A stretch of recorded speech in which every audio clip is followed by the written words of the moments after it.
Powered by McKelvey Homes, cloudy and 63 right now. And breaking news, the United States has indicted the former Cuban president, Raul Castro. The acting attorney general, Todd Blanche, speaking now. Given the situation there, and what steps are the U.S. willing to take to get him Answering back? some questions. We'll have the latest for you as we go through the afternoon. I'm Michael Calhoun, KMOX News.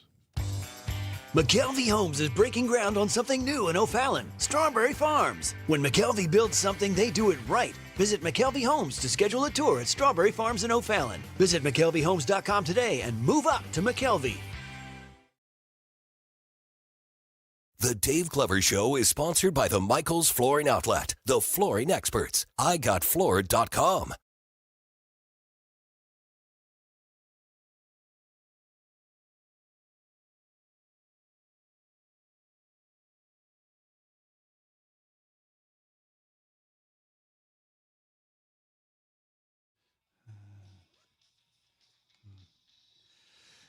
Good afternoon, St. Louis, DGS 104.1 FM KMOX. Happy Wednesday to you. Screwed up week. Everything's screwed up. I am out tomorrow. Bree and Phoebe and I flying out west for a few days and maybe hooking up with Dave Murray while we're out there. This would be a lot of fun. That's awesome. You're out tomorrow? No, I lied. Well, I was going to say, oh my God, I've been telling everybody the wrong thing. I'm like sending out emails. I mean, kind of a little bit because of the ball game, yeah, right? That's what I mean. It's a screwed up week. It's just, it's odd. No, we will be on late tomorrow, and I'll be here. And then Friday, I'll be gone, and I'll be back next Friday. So, nice. Going to California. Yeah, I haven't been there much. Yeah, I don't think I mean, I've been there like a few times, but never for very long. Yeah. Like once to go to LAX, to go to Australia, once for baseball. That's it. Once for a baseball regional. Well, speaking of hooking up with Dave Murray in California, today at 3:30, it's Dave Murray's 2026 long-range summer forecast. It's the no-bummer summer. I predict summer weather and the lake. Maybe some thunderstorms, maybe some sunny skies. Just cancel them. I handled it. Yeah, I think we just replay that. Yeah, I think that's what the people are looking for. I think that's it. Over and over again on a loop. Sunny skies. I bet you get 100,000 views. She says summer weather. She seems to know what she's talking about. Come on now. Okay, I'm terrible at starting shows. So, Rach, let's jump in with you. What's up? And talk about it all comes down to you when it comes to aging. Okay, so Oxford just did this big story on, a lot of times people say, like, it all comes down to your genetics and where you're born, yada, yada, yada, when it comes to, like, ill health and old age. But this new study is saying that about 80% of the responsibility for your health just comes down to the individual and how well they're taking care of themselves. 80%? 80%. Now, there are plenty of doctors and scientists who disagree and say, sure, you should be taking care of yourself, but you need to take into account like where people live and the things they have access to, and maybe they don't have access to like the healthiest foods and yada, yada, yada. But this study asserts it doesn't really come down to your genetics so much. It comes down to what are you doing to keep yourself healthy. So how physically active are you? How mentally active are you? How well are you eating? And the big thing that's coming out of the study is they are not afraid to say alcohol is a poison. Don't drink alcohol in your old age. Lots of people don't want to say that. And I'm not over here saying like, you should never have a drink ever. But it does feel like we kind of tiptoe around the fact that it can be bad for you at times. See, I think it's a really fascinating topic. Being my age now, I wouldn't think it was all that interesting if I was Rachel's age, but at 61, I keep saying I'm like in the kindergarten of old age. And I'm of two minds, right? I'm not going to start smoking. But I was saying to Trish the other day, like, I should just start smoking. And she's like, you're an idiot. Why would you do that? And I'm like, well, I've never done it. And it looks really fun and relaxing. And I'm 61. like, I'm a short timer. I got like 20 years, maybe 25. I think it's fun and relaxing until the craving hits and you're in the middle of your show and you can't step out to have one, and then you probably feel terrible. I'm not going to have a show much longer. I'm not worried about that. No, I'm not going to start smoking, but you get the idea. Sure. Like, if you want to have a few more drinks than you usually do in your older age, go for it. Boy, my dad drove my mom crazy because my dad full on Alzheimer's. And my mom just never really accepted it, right? Even when he was in the nursing home. And my dad smoked and then one day just quit when I, probably 30 years before he died. And when he was in the nursing home, he started smoking again. And it drove my mom nuts. And my mom was always fiddling with his hair. And one day we came in and my dad had it shaved. And my mom started losing it. And he looked at me, even though he didn't know who I was, and he winked. Like, that takes care of that. And one of the funnier things, although it's kind of sad, is we went to visit my dad one time in the nursing home, and it was exercise time. And he was, on one of those little tiny trampolines, just kind of jumping up and down and whatnot. And we walk in there, and my mom goes, What is this? What is this? And they're like, oh, it's exercise time. And she said, am I paying for this? And they said, yeah, it's like $30 per session. She goes, get him off. Get him off. He doesn't need that. And they pulled my dad off of the little trampoline. Yeah. Yeah. Didn't mean for that to be so sad, but That's like, I mean, it's like you could see the humor in it, like the dark humor in it. But it's one of those you're like, oh boy, do I really laugh at this? Well, I mean, this is even darker, but I think it's funny. I did not get there in time to be there for my dad's death. I got there maybe half an hour later, and when I walked in the room, Wheels, it was March 26th. It was a beautiful spring day, and it was late afternoon. And the sun was coming through his room, and it just made everything peach and orange. And my dad's laying there, obviously deceased, and it's just me, which was wonderful. And I went over and I sat next to him, and I kissed his head, and I held his hand. And about 10 seconds later, the door comes smashing open, and it's my mom. And she was obsessed with getting this 10-inch black and white television and taking it home before someone stole it. Like, he's been dead 30 minutes.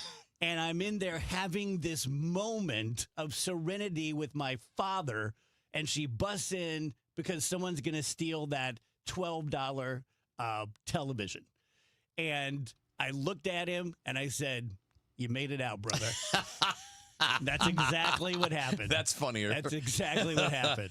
Isn't it interesting how the immediate reactions to things like that? Because some people's minds go to where you did, which is kind of a little reflective. Take a moment. Other people's minds are, I got to keep doing stuff. Yeah. Yeah. I've seen that in my family. I've seen that different variations of those two things. It's just interesting how people are. Well, too, and I'm not saying like I want to die, but I also I don't know that I want to go super out of my way to live a long time. I get you. I mean, now that I do, you want a good quality of life. Yeah, and we all understand what that means, but I'm in a special situation where I'm weekly spending time with people in nursing homes and people in hospice, and do what you want to do. And if you want to run marathons and eat nothing but bell peppers or whatever it takes, you want to live to 100, then you go for that. But yeah, I don't have that desire. Well, this study recommends to avoid processed foods, entirely abstain from alcohol, prioritize sleep, don't eat after 6:30 p.m., which I thought was interesting, and then cultivating what it refers to as a non-meat mindset. So I guess eating things that aren't meat as much as possible. Yeah, I also saw a related story. It's in our show prep today, in the complete sheet, that the average American, so that's everybody, eats 50% processed food. And that's It the makes highest sense. it's ever been. Yeah. Yeah, it does, doesn't it? Uh-huh. Well, it's also the cheapest food. Yeah. Yeah. I mean, when economic times aren't good, people are going to be going cheaper and cheaper. Yep. And what's cheap? And tasty. Yeah. I mean, it's the combination, but like, Yeah. there are too many scolds out there that don't seem to grasp that. Like, you should only, like, you know, when they do those things, Yeah. you know, when they do those things with RFK Jr., like, you should only, yeah, not everybody can afford that. You should only. I mean, it's not a practical statement. It's not unless you want to start helping people more in some way, shape, or form. You know, I don't think it's a fair expectation for someone who's now, especially now, gas is stretching you even thinner. And if you're already kind of riding the margins every couple of weeks or every paycheck, and you're going to be like, yeah, now you need to spend more or eat garbage that nobody wants, like livers. Go ahead, Rich. Well, Wheels just brought up something I was wanting to say. So I saw an article on foxnews.com, and here's the headline. Cheap, healthy food is rejected by most Americans, even as Maha movement pushes it. So I read this article, and it's talking about how organ meats like kidneys, liver, and heart are really good for you. They're packed with protein. They have more vitamins and minerals than those premium muscle cuts. But people don't want to buy it and people don't want to eat it. And I just found it so interesting that of all the places to find this article, I saw it on Fox News. It just felt like doing some work for the Make America Healthy Again movement more than anything else, because it's like, okay, I'm willing to eat any of these things. I just don't really know how to prepare them, because my whole life, ground beef has been cheap. Chicken has been cheap. I've just been able to eat these more appealing cuts of meat my whole life. So now that it's like time to tighten the belt, why won't you eat your liver? I don't really know how to make liver. And then to position this as like, yeah, you could eat liver, but you don't want to. It's like, well, I don't. Why is it now my problem that I'm not eating the liver? Isn't it crazy? And I promise I'm not going to go off on a Trump thing. But I need to point out what we all see. It's insane that we are paying so much for gas, and the president yesterday said it was peanuts, and that we're doing $1 billion, and I'm sure it'll be more than that, ballroom that no one asked for. We're going to be doing an arch. We're putting a pool liner in the reflecting pool. I'm putting a fund together for people that committed crimes. We're giving January 6ers $2 billion, and then they have the balls to stand up there and say, maybe try eating liver. Yeah. By the way, Congress needs to make $174,000. Right. And they need And that's barely and they need to be nothing. able to do insider trading just to get by. Yeah. But the rest of us, the average person, the average family does not make $176,000 a year. No. But the rest of us are like, oh, well, you guys, you know what? Congress, Mike Johnson, you can eat livers too, you little jerk. God, I hate that guy so much. I thought he was going to almost say did. something else. No, I Yeah, did you almost say jerk. something else, and I very, very, very, very barely Which caught one that. were you going for? That was the bad one. That was the one that was trying to get out. Okay, can I be like a complete conspiracy theorist? Please. I have noticed just in my own life, I am more addicted to my phone than ever, and the people around me are more addicted than ever. I have had conversations with friends and family members who I never thought would have an issue with, like, I look at my phone way too much. I've had people say to me, like, yeah, I'm kind of freaked out by how often I scroll. Do you think that has anything to do with the fact that, like, gas is getting to be $5 a gallon and groceries are crazy expensive? Like, how convenient that we're now all just, like, lulled into complacency by these little black mirrors in our pockets. And we're not out there protesting, and we're not out there telling them how we really feel. We're so attached to this little creature comfort. Yeah. Like, it's just odd the way that seemed to click in place kind of at the same time. So, what a strange response this is going to be to your intelligent thing.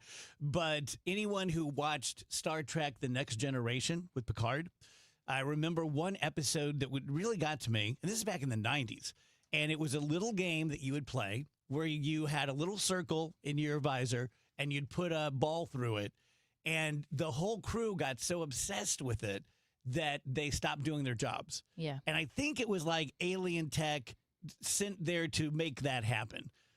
But man, how close to that are we now?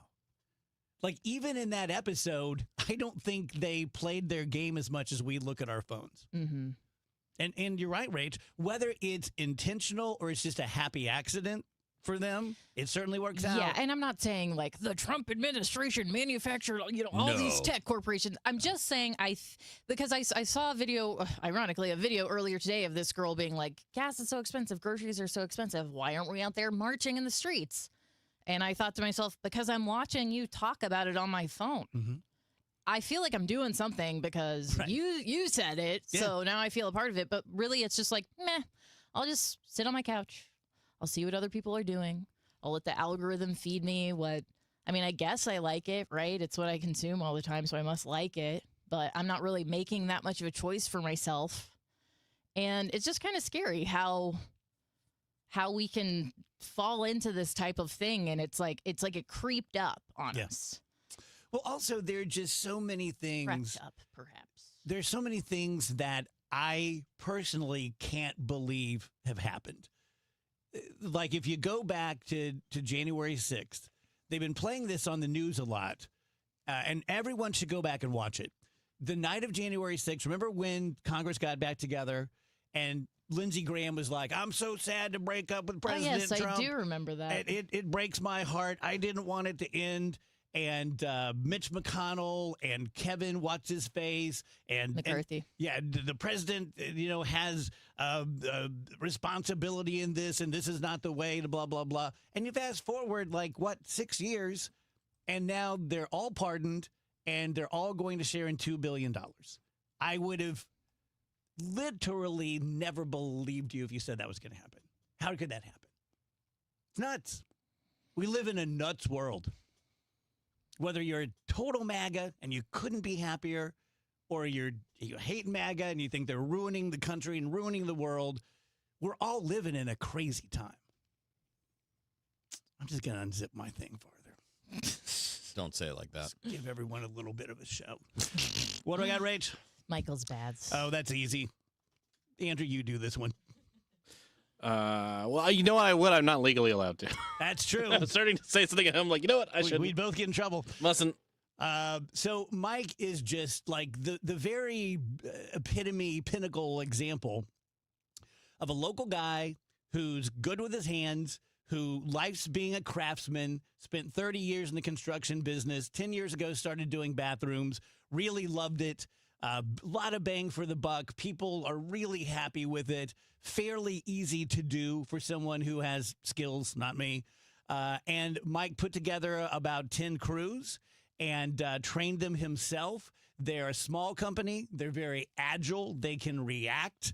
They don't have regional managers. They don't have national marketing people. It's just Mike, and it's pretty much me telling you about him. So I'm the only expense he has. 30 to 50% less than Bath Fitter and 3-Day Kitchen and Bath. Better made in the USA products. So you at least got to get a bid from him. If you're a disabled veteran through a VA benefit, you can get this bathroom remodel for little or no money out of your pocket. 636-775-0800 or michaelsbaths.com. Is reviewing life insurance on your to-do list? Now's the perfect time to add it. A friend recently told me that securing life insurance sooner rather than later can help you lock in lower rates for years to come. So I bumped this up on my list and got it done. I called SelectQuote and couldn't believe how easy and affordable life insurance is. I'm 40 and got a $500,000 policy for $16 a month. My husband's also 40 and his $500,000 policy was only $18 a month. Plus, with SelectQuote's same-day coverage, there was no medical exam required, and we were covered by the time we hung up. Knowing I have this checked off my list feels amazing, but the peace of mind knowing my family is protected feels even better. Call SelectQuote at 1-800-329-1010.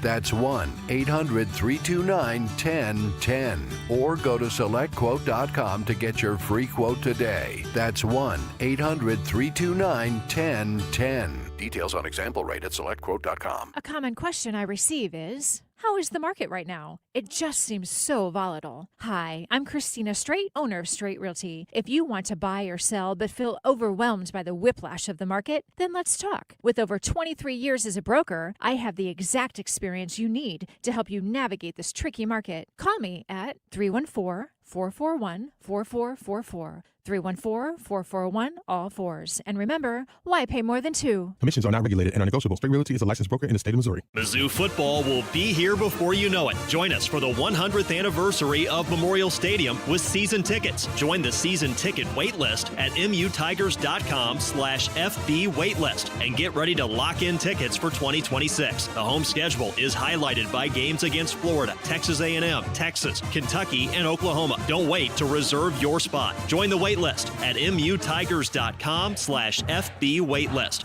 MIZ.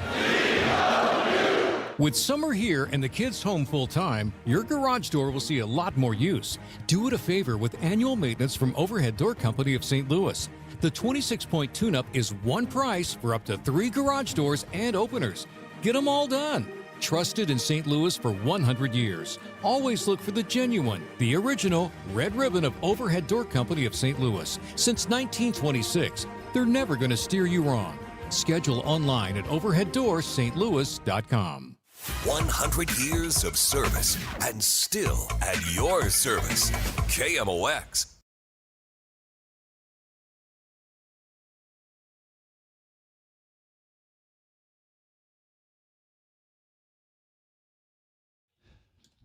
Welcome back, guys. DGS 125. Someone mentioned my Pasa bird tattoo on the stream, and it got us talking. And Wheels was asking if there was a Grafton monster. And I don't know about that. There is, but it's in West Virginia. Yeah. I just looked it up. Yeah. Mm-hmm. Okay. Yeah, it's like a lizard type Something. thing. Yeah. Not like a. I just saw a TikTok and I was like, wait, our Grafton? And then turns out no. Traditional skunk ape, like many. There is a Grafton monster, but his name is Larry. So just try to avoid him. He hangs out at the fudge shop. Yeah. Yeah, man. I don't think anything has ever scared me at all like the Momo monster. And anyone my age knows Momo. And when I was a kid, so probably 1974-ish, when I was 10, it seemed like every night. I'm sure it wasn't. But Dick Ford, who ended up being a friend of mine, they'd put a big picture of this green, horrible, Bigfoot-looking monster, and he'd be like, Momo was spotted again in Louisiana, Missouri. And 3 times that summer, I tried to sleep in my pup tent that my dad bought me, and we'd do the whole thing like the Brady Bunch and have like a flashlight full of beans and whatever it is, and I never made it through the night. Too afraid of Momo. I don't blame Momo you. wasn't really around here, though. Momo was out down south, right? No, he was in Louisiana, Missouri, which is, I don't know, hour north, something like that, hour and a half. And he was going to get on the bus and make his way to South Roxana. Listen. I'd like to see you be 10 years old in a No, pub I'm tent. scared of it now. There's another like internet Momo monster. You know who I'm talking about, Andrew? Yes. That one's scary too. Mm-hmm. She's like a crazy lady. I was also afraid of. She got like a scary face. I'm actually like genuinely very afraid of that face, which is stupid. I kind of had to like do immersion therapy with it. We'll show you guys on the break. Kevin can show you. I'm not putting that bad spirit on my phone, but it's very scary looking, and I hate it. I was also afraid Now I'm gonna of have nightmares. the Momo the Monster ride at Six Flags.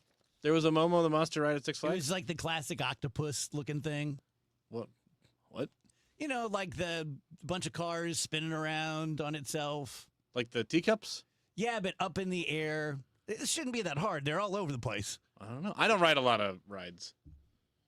I'm a chicken. Why do I feel like I'm dreaming right now? I'm a chicken. I feel like I'm having a really bad dream about doing a really bad radio Because show. we talked about Momo the Monster, and then Is that Momo?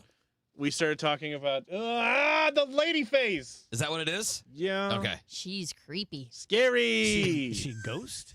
I don't know what she is. You don't know? She freaks me out. She got like chicken feet. I think she's like a Yeah, yokai. She has no torso. Oh, I've got cousins with chicken feet. I'm not afraid of that. Tell you guys about Dr. Maltman at BioBalance Health. She's great. She's awesome. She's an MD. She's an OBGYN like her daughter, Dr. Rachel Sullivan. Delivered thousands and thousands of babies. Every time I run into someone, they're like, oh, Dr. Maltman delivered my twin. She's so great. And I'll just tell her story. Probably 20 years ago now, maybe more. She had a hysterectomy. She's very open about this. and it just put her on the couch for like 6 months. She was depressed. She gained about 60 pounds. She just wasn't herself. And she found a doctor who does what she does now, the testosterone pellets, the 20-year-ago version, went on them, lost all her weight. She's just like a spark plug. She looks like $1 million, looks gorgeous. And she started doing that as her living. I've been doing it 7 years. It's been very, very good for me. My buddy Trish has been doing it for about 8 years, and she, loves it, swears by it as well. Right next door, BioBalance Skin, pretty self-explanatory. You want to get rid of wrinkles. You want to have your face look as young and pretty handsome as it can without doing anything permanent. Go to biobalancehealth.com. Your ride home just got a lot less of this and a lot more of this. The 3-2 pitch with the runner going, a swing and a high fly ball. Deep left field, and it's a gunner. Kevin Wheeler, Matt Pauley, Bernie Miklasz. 3 voices, 1 hour. All Cardinals. The Redbird Rush Hour delivers. Sponsored by Busey Bank. Building community with Busey Bank. Beyond the game. The Redbird Rush Hour. Weeknights at 5 on the voice of the Cardinals. KMOX. Dave Murray's weather forecast is sponsored by Overhead Door Company of St. Louis. Call Overhead Door Company of St. Louis for their 26-point tune-up. It's one price for up to 3 garage doors and openers. Always look for the genuine, the original red ribbon of Overhead Door Company of St. Louis. Schedule online at overheaddoorsstlouis.com. Partly to mostly cloudy skies will stay with us going through our afternoon. It stays cool in the 60s, 69 for the high. It's the northwest flow. It's back. Tonight, partly cloudy and chilly, 52. Thursday, partly sunny, nice afternoon, 73. Friday, periods of showers and some thunderstorms, but nothing strong, nothing severe on Friday, 72 for the high temperature. From the Saliga Heating and Cooling Weather Center, I'm meteorologist Dave Murray on 104.1 FM, KMOX. The final home game of the season is here, St. Louis. Your St. Louis Battlehawks hit the field Friday, May 29th at 7 p.m. against the Dallas Renegades at the Dome at America Center. It's Battlehawk Kids Day, packed with family fun, Battlehawks energy, and an Archie bobblehead giveaway while supplies last. Join Battlehawks Nation. Bring the whole crew and help close out the season the only way St. Louis knows how. Loud and proud. Caw-caw. Because caw is the law. Get tickets starting at just $18 at UFLBattlehawks.com or Ticketmaster.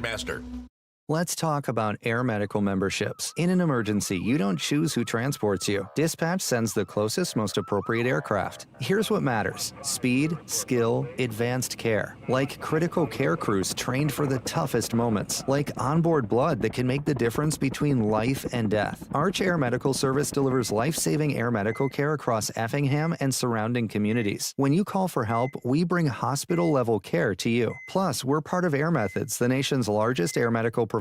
And about the cost, the No Surprises Act protects patients with private health insurance from unexpected out-of-network air ambulance bills. You're only responsible for your in-network copay, coinsurance, or deductible. Medicare and Medicaid patients have similar protections. No surprise bills, no balance billing, no membership required. Because when it's your life on the line, what matters isn't membership, it's medicine. Learn more at airmethods.com. Copays, coinsurance, and deductibles are set by insurance providers, not Air Methods. Terms and costs may vary. Contact your insurer for details. The NBA playoffs are ongoing, and they've been a lot of fun so far, and FanDuel is giving you better payouts on same-game parlays all NBA playoffs long. With more ways to build and more value every time you play, you can stack your picks your way for every game, every matchup, every moment, from spreads to player points to threes and more. Build it all into same-game parlays and go for bigger payouts. So if you're betting same-game parlays this NBA postseason, you're going to want to do it on FanDuel, an app that is super easy to use. It is secure. It's intuitive.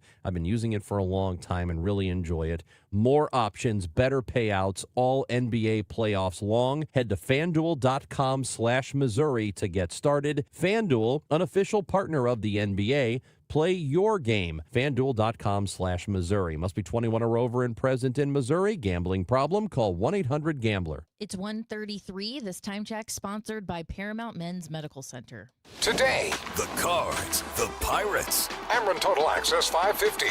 First pitch 6:45. Cardinals Radio. 104.1 FM KMOX.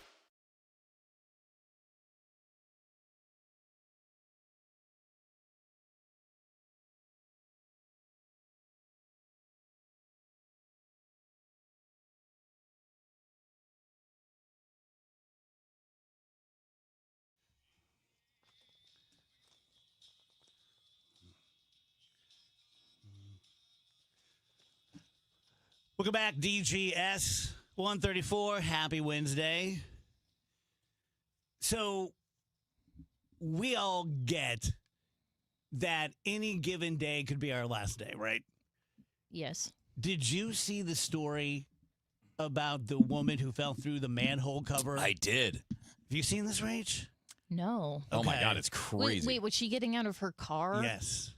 So what happened was it was in New York. It was on a very busy intersection, right downtown and hustle and bustle.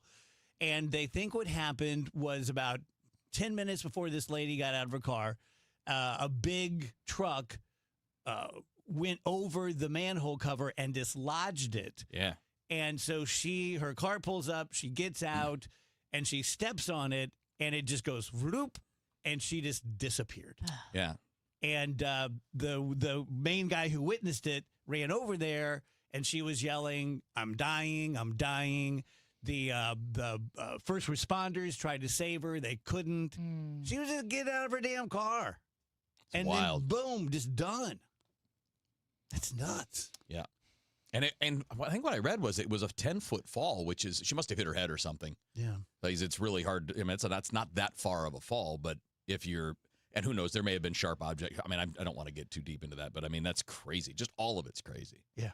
And clearly something's wrong if that thing moved that easily.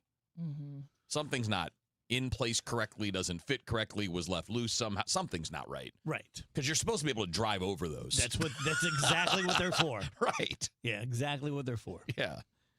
Yeah, just terrible. You know why I realized that I wasn't a very good lawyer? I have no thoroughness to me. Well, what makes you say that? You don't read a lot of articles. What makes you say that? You know me well enough. I don't think it's a mystery. I have no thoroughness. I have no detail. You read a lot of headlines with no articles. Hey. Was that a hey, thank you, or a hey, wait a minute? No, when I say you tell me why I suck, I don't really mean it. But no, it's like I just sort of had that epiphany, It's like, cause I was a better lawyer than I talk about because it's kind of become a bit on the show now. But to the extent I wasn't, that was it. I just had no thoroughness. Yeah. Like, you need me to show up at something, I'm your guy. You need a performance, you need a speech, you need me to cross-examine someone, sign me up. You need me to prepare a case every day, we're going to lose. We're going to lose. Who among you could have made it with the thoroughness? I know Rach could. Yeah, Very detail-oriented. I'd be okay with it. Yeah, I think I could do that. Okay, good. Everyone's I would better enjoy. lawyer than me. It's not about better. Just No, I don't think different. I don't think I could get to the point where I'd be a lawyer. I don't think I could get through law school. Oh, I do. I am not a very good student. That's a different thing than being smart. That's a good differentiation because there's a Community different college thing. dropout. Yeah, it's a different thing though. Being smart and being a good student are not the same. They're different. No. They have to do with patterns, habits, how your brain works. Sometimes mutually exclusive. Can be. Got to do with how your brain works, and mine don't. I think. Oh my God. I think anyone out there with, I'd say average intelligence, because who knows what that means. I think most people could get through law school pretty easily. Do you? I do. Man, isn't it a lot of reading and stuff? Yeah, I mean, you have to have a certain amount of energy to be able to do that and, deliver every day and read 3 cases and brief them and be able to stand up to the withering, psychological torment of the. But as far as just like understanding the concepts. Dave, how do you feel about recently Kim Kardashian finally came out and said, I'm giving up on the whole lawyer thing? Now, out in California, you don't actually have to go to law school to become a lawyer. You can do an apprenticeship with different lawyers for a certain amount of hours, and then you just have to pass the bar. She could not pass the bar. And she made this big show over like I'm studying all the time and I'm using ChatGPT to help me with right. But she did this for I want to say about 6 or 7 years. It was a long time, and she's finally said I'm giving up at least for now. Whenever she first announced this and said like I'm going to become a lawyer, but I'm not going to law school, what was going through your mind at that time? Honestly, had it not been Kim Kardashian, I probably would have been like, great, good for you. You know, I'm not a big fan of states that do that. I think you should have to go to law school. I do think law school could be a year. Yeah, I don't think it has to be 3 years. But the fact that it was her, I was very pissy about it. Like, oh, yeah, why not? I mean, you've already conquered the world. Why don't you go be a lawyer, too? Was there a part of you that was like, oh, you think it's so easy? Yeah, sure. Yeah. And I'll be really honest. I would like to think I'm a better person than this, but when she kept failing it, there's a little part of me that was like, okay. Well, I mean, when you hear about how she's doing it, I think that's a justified feeling. You're basically taking every shortcut you can to get what is a difficult job. Like, well, I don't want to go to law school, but I want to be a lawyer. What? Yeah, especially coming from someone who has every resource possible to attend law school. But it's like, I'm too busy for law school. I'm too busy, like, posing for the cover of Maxim or whatever. I can't go to law school. So it's like, okay, you might be too busy to become a lawyer then. Wheels, you know what happened to me the morning of the bar exam? I had a bulldog at the time, Quincy, and I had left him with a old former girlfriend's family because they had bulldogs. And that night before, he had fallen in their in-ground pool and drowned. Oh. So test starts at 8.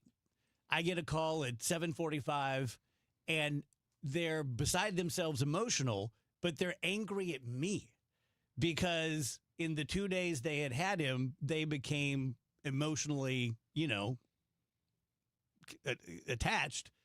And they were screaming at me for leaving the dog with them, and now they're sad. And meanwhile, my dog is dead and drowned, and the test starts in 15 minutes. True story. That's insane. It on was. every level. It was. The timing is insane. Them blaming you is insane. It was weird. Yeah, that was one of those. That's almost like a psychotic break. I had to just go in there with my number 2 pencils or whatever it was and put on my thinking cap, and here we go. How long does it take to take the bar? It's 2 days. It's hours, right? Yeah, it's usually like, I think it's 2-3 hours sections each day. At least when I did it. Hard pass. The good thing about it, though, because I'm a very good test taker. I'm a terrible homeworker. And I've always had a strategy. I go through as fast as I can. I go with my first instinct because I think that's usually right. Then I go through one more time and check it. And if it's glaringly wrong, I change it. But if I'm not sure, I don't change it. And with the bar, you didn't have to sit there. If it's a 4-hour session and you finish in an hour and a half, you could go do something else. Right. Mm-hmm. So that was kind of a lifesaver for me. What did you get like? Did the first person to finish always get like dirty looks from the teacher? Yeah. Like, yeah. Are you a genius or did you just write down? Yeah. But for me, it wasn't like showing off. That's the only way I could take a test. Because when I would go back and check all my answers very carefully, I would get confused. I would change them and I'd do worse. Did you pass it on the first try? Uh-huh. Nice.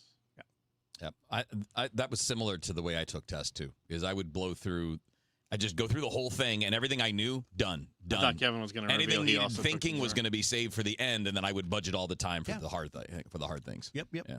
Exactly. Dave on the stream points out that people not passing the California bar seems common. I have also heard that California's bar is like pretty tough. It's really tough when you're using AI well, it's also to do like your a homework. Huge state. I would think that maybe there's more laws or something you need to be aware of there. Maybe. Probably. I mean, every state's different, right, as far as the complexity of their legal system and the requirements. So, yeah, it's probably fair. Now, the way, Andrew, you say you don't think you could have made it through law school, I'm afraid I could have made it through medical school. Because, and I joke about this, but it's true, I would have so many dead bodies in my wake. Like, I would be tired and complaining about, right, the way I do with you, Rach, except that we'd be in surgery and I'd be like, I just don't sleeping very well. And then the guy would, code. I'd be like, I killed another one. I got to cover this up. I think medical school separates the wheat from the chaff pretty well. You know what I mean? Because you have to go for so long and do the like residency. And do the residency and everything else. Like I figure you figure out if you got what it takes and yet be a there's good surgeon. There are still terrible doctors. That's a great point. I can vouch because that was the first thing I did was medical malpractice defense. Oh. Yeah, that's a really good point, actually. Maybe I'm wrong about that. No, there's still going to be people that slip through. I mean, yeah. Or people that are fine, and then when they get someplace, they get complacent and just like, whatever. Mm-hmm. That's like my number one. Now I'm just talking. But that's like my number one. That's all we're doing. AI fear is the doctors that use like ChatGPT in medical school. And then get into like actual like practicing or surgery or whatever, and I feel like that's gonna be like the doctors that are caring for me when I get super diabetes or whatever in 2 months. 2 months. ChatGPT's talking to the doctor that just killed all their patients. Like, you know what? You did your best, and that's all that matters is what was in your heart.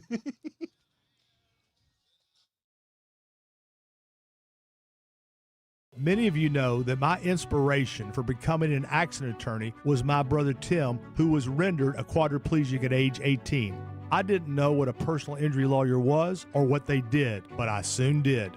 Tim was treated terribly by the insurance company, and I became enraged. It was a constant delay and deny. I'm John Morgan of Morgan & Morgan. Tim later worked with me for 27 years. Last year, my hero died at age 65.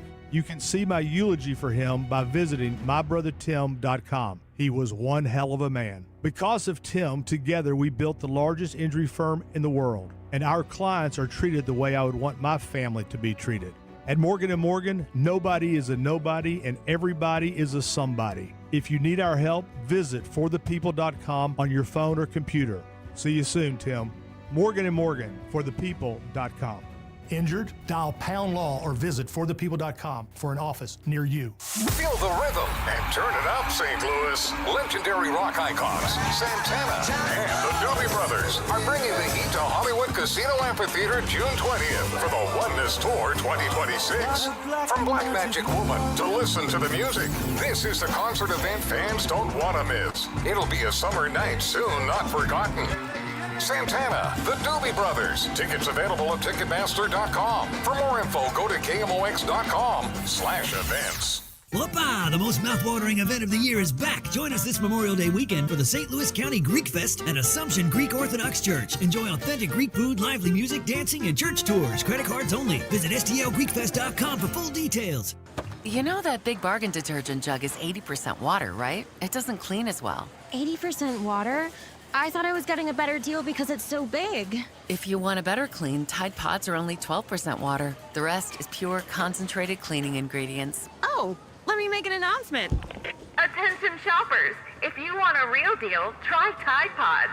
Stop paying for watered-down detergents. Pay for clean. If it's gotta be clean, it's gotta be Tide Pods. Water content based on the leading bargain liquid detergent. Men, if you're suffering from erectile dysfunction or PE, you're not alone. Most importantly, you don't have to live with it. Paramount Men's Medical Center restores men's sex lives in just one visit. Their painless breakthrough treatments eliminate ED and PE, even when Viagra and Cialis don't work. Here's Dr. Simovitz, specialist in men's health. Paramount Men's Medical Center's painless breakthrough treatments eliminate ED and PE, regardless of age or medical history. 98% of patients see instant results right in the office. Men are now lasting longer than they ever imagined. And the best part, at Paramount Men's Medical Center, your consultation and first treatment are free. Qualified patients even get their testosterone checked free. Call 314-720-8444. 314-720-8444. Take control of your sex life. Call now. 314-720-8444.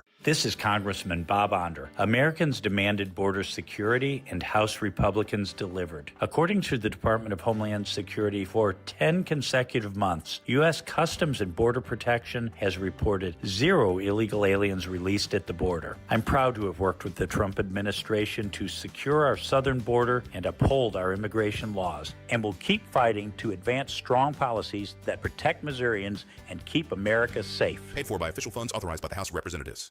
Broadcasting from the Scott Credit Union Studio, 104.1 FM, KMOX.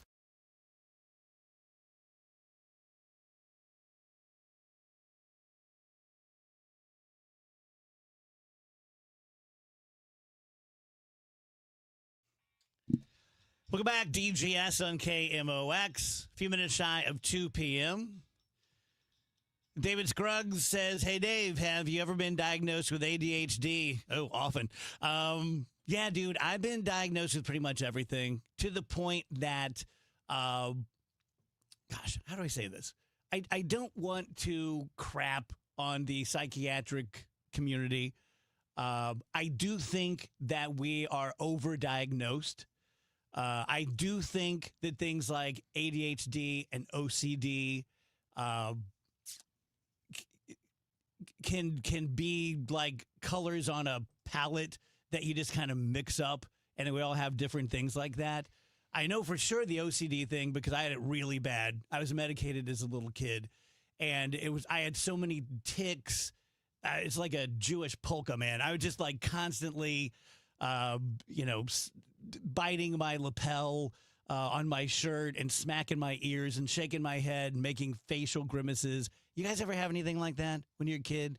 Any like bad tics? Yeah, I would like stare into space and have a hard time snapping out of it. Interesting. And then as I got, I still do it from time to time, but as I got older, I got better at being like, just stop. So I don't know if that was like a disorder or something, or if it was just, I just needed to learn to like exert that Do you remember control. doing it, and do you remember what you were doing or what it felt like? It would just feel like I was disassociating. Basically. Oh, interesting. And then it'd be like, you should be paying attention to what's going on around you. And I would have a hard time like snapping out of it. But as I got older, it became easier to be like, you got to focus on what's going on. Come on. Yeah. I'm not sure the way classrooms work today, but the way classrooms worked when I was a kid seem, I don't want to say like, oh, we should be so soft on the kids and you don't want to ever challenge them or anything. But like a third grade little boy sitting in the same chair for about 7 hours a day, doing everything he's doing he doesn't want to do. He may need it. It may be good for him. You got to learn your multiplication tables. But think about that. For like 12 years, we just do something that goes against every instinct in our body. Sometimes I don't think it's fair. And I think a lot of kids, especially little boys, are diagnosed with ADHD in grade school when they're just little boys and they're just bored to death. There's nothing wrong with them. There's nothing different about them. You're putting them through something that the natural response is going to be this. And yeah. Some are worse than others, but none of us are great. Mm-hmm. Is that really? I mean, I'm trying to piece together how I perceive that, because nothing you're going to get to do all day as a 7-year-old is going to be what you want to do. That's a good point. Because what you want to do is play and fart around and eat cookies and do all that. You're never going to be able to do that. That's just not a realistic thing to do. Like, even if you weren't doing school, you'd be working on a farm or, whatever. Like in the olden times, you might not have been at school all day or sitting in a class, but you were probably working. You were probably helping the family do whatever, do chores or whatever. I mean, I think that's just kind of survival. Yeah, I really question the educational system and the way we set it up. I just don't think it works. And it sure seemed to for a long time. Yeah, but I mean, maybe it just doesn't work for me. No, I get that. That's not everything works for everybody. You're right. But I remember Tom Turbach, producer Tom, who everyone loves. Tom hated school, hated it. And then he fell in love with like the History Channel. And I remember him asking me one time, he's like, Glove, why didn't they teach me like this? Like, I love watching a show about Gettysburg, and now I understand about General Longstreet and his relationship with, blah, blah, blah. Yeah, but when he was 7, it wouldn't have interested him. It's because you're a grown person that you've seen some things and you grasp things differently. Because if you put a documentary about Gettysburg for a 7-year-old, they're going to be like, I don't want to watch this. Yeah, but I think there's a chasm between presenting something in an interesting way and just the classic, here's a book and you read it and then I'm going to test you on it. I don't know. I know this. I know that the most recent research has been showing that any screen in classroom is what holds back learning. Any screen, whether it's a laptop, computer, desktop, phone, iPad, all of it has made learning worse. As opposed to what? As opposed to just doing it the old way. Books and chalkboard or... Where are you getting that? I mean, it was a legit... I'll find it. It was a legitimate study. I've seen this too. That showed that any screen in class is hindering test scores and hindering learning. Because it fundamentally turns off parts of your brain that you need to remember information. It's too passive, I guess is the point. It's a passive activity as opposed to a direct activity, right? In reading, you're seeing words, and the words translate into thoughts, and those thoughts become what you remember. When you're seeing something passively, it's a passive thing. It's not. It can be more entertaining, but it's not necessarily going to make it stick with you. Mm. And I forget who did it, but it was like a legitimate group of people. It wasn't just like some rando. Tell you guys about my friends at Bethesda, and this really, I hope you're not going through this. Just the way I hope you don't need Dr. Corey Solman because you broke your leg off. It's a terrible thing as your parents age or grandparents, and you know it's coming, and you're trying to make the best of all of it, and you get together, and you and your siblings exchange knowing little looks like, oh, yeah, Mom told that story 3 times now. Or, maybe what happened with my mom, they take a fall. And just here's my advice. Don't let it sneak up on you. Don't let it sneak up. I get it. Mom doesn't want to go anywhere. Dad doesn't want to go anywhere, even to like an independent living. You can let Michelle at Bethesda help you. She has done this thousands of times. She's not afraid to be the bad guy. And as she always says, like, you're the kid. You're the idiot. You're not going to tell them where they need to live. And I've been through it twice, and they didn't want to hear it. But if you want some help understanding what independent living is, understanding what assisted living is, skilled nursing, hospice care, they're all very different. They all cost different amounts. I hope that you will choose Bethesda. I can't tell you how highly I think of them. They're just great. They took great care of my mom. But even if you don't, Michelle at Bethesda would be happy to walk you through it, to educate you so that you can make the best decision for you, your family, and your loved one. Go to BethesdaHealth.org, click the Contact Us button, fill out a short little form, and they'll get right back to you. Just a reminder to have your air conditioner checked for the summer so you don't have a mishap and it goes down in the hottest day of the year. But it's always best to have it done. Call us, and we'll be more than happy to come out there and check it for you. And like always, if you're having your furnace checked by another company and you are told that this is the year you need to replace it, call me for a second opinion. The 0% interest is still available on most brands. Save your cash and keep your credit cards open and away from those high rates. Call me. You'll be glad you did. Bart Inman, one easy number in Missouri and Illinois. The easiest. It is 314-293-2600. Or on the website, bartinman.com. Now that's Bart with a B, Inman with an I.com. God bless. I was diagnosed with postmenopausal osteoporosis and thought, am I going to step off a curb and break my ankle? My doctor said I needed to start treatment right away. He prescribed Divinity and my bone density improved. Now I like knowing I have stronger bones. For women with postmenopausal osteoporosis at high risk for fracture, there's more you can do to strengthen your bones. Evenity is proven to significantly reduce spine fracture risk in 12 months. Elaine is a real Evenity patient. Individual results may vary. Evenity can increase the risk of heart attack, stroke, or death from a heart problem. Tell your doctor if you have had a heart attack or stroke. Do not take Evenity if you have low blood calcium or are allergic to it, as serious events have occurred with Evenity. Signs include rash, hives, swelling of the face or throat, which may cause difficulty in swallowing or breathing, muscle spasms or cramps, numbness or tingling. Tell your doctor about severe jawbone problems as they have been reported with Evenity. Report hip, groin, or thigh pain. Unusual thigh bone fractures have occurred with Evenity. Ask your doctor about building new bone with Evenity. Hey, Missouri, it's game time. Start betting like a pro with the world's largest sports book at your fingertips. Hi, I'm Derek Stevens. I'm a lifelong sports bettor, and I'm the owner of Circus Sports. It's sports betting, the way it should be, with high limits, player-friendly pricing, exceptional customer service, and more. Download your new bookie at circusports.com. The action starts now, Missouri. Experience the difference with Circus Sports. Bet like a pro. Must be 21 or older. Gambling problem? Call 1-800-GAMBLER. Meet me at the Muni in Forest Park.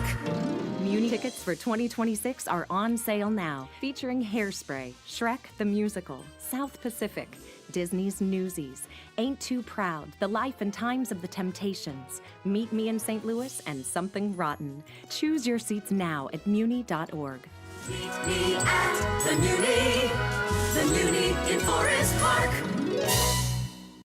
News, talk, cards. KMOX AM St. Louis. KMOX FM Hazelwood. Always live on the free Odyssey app.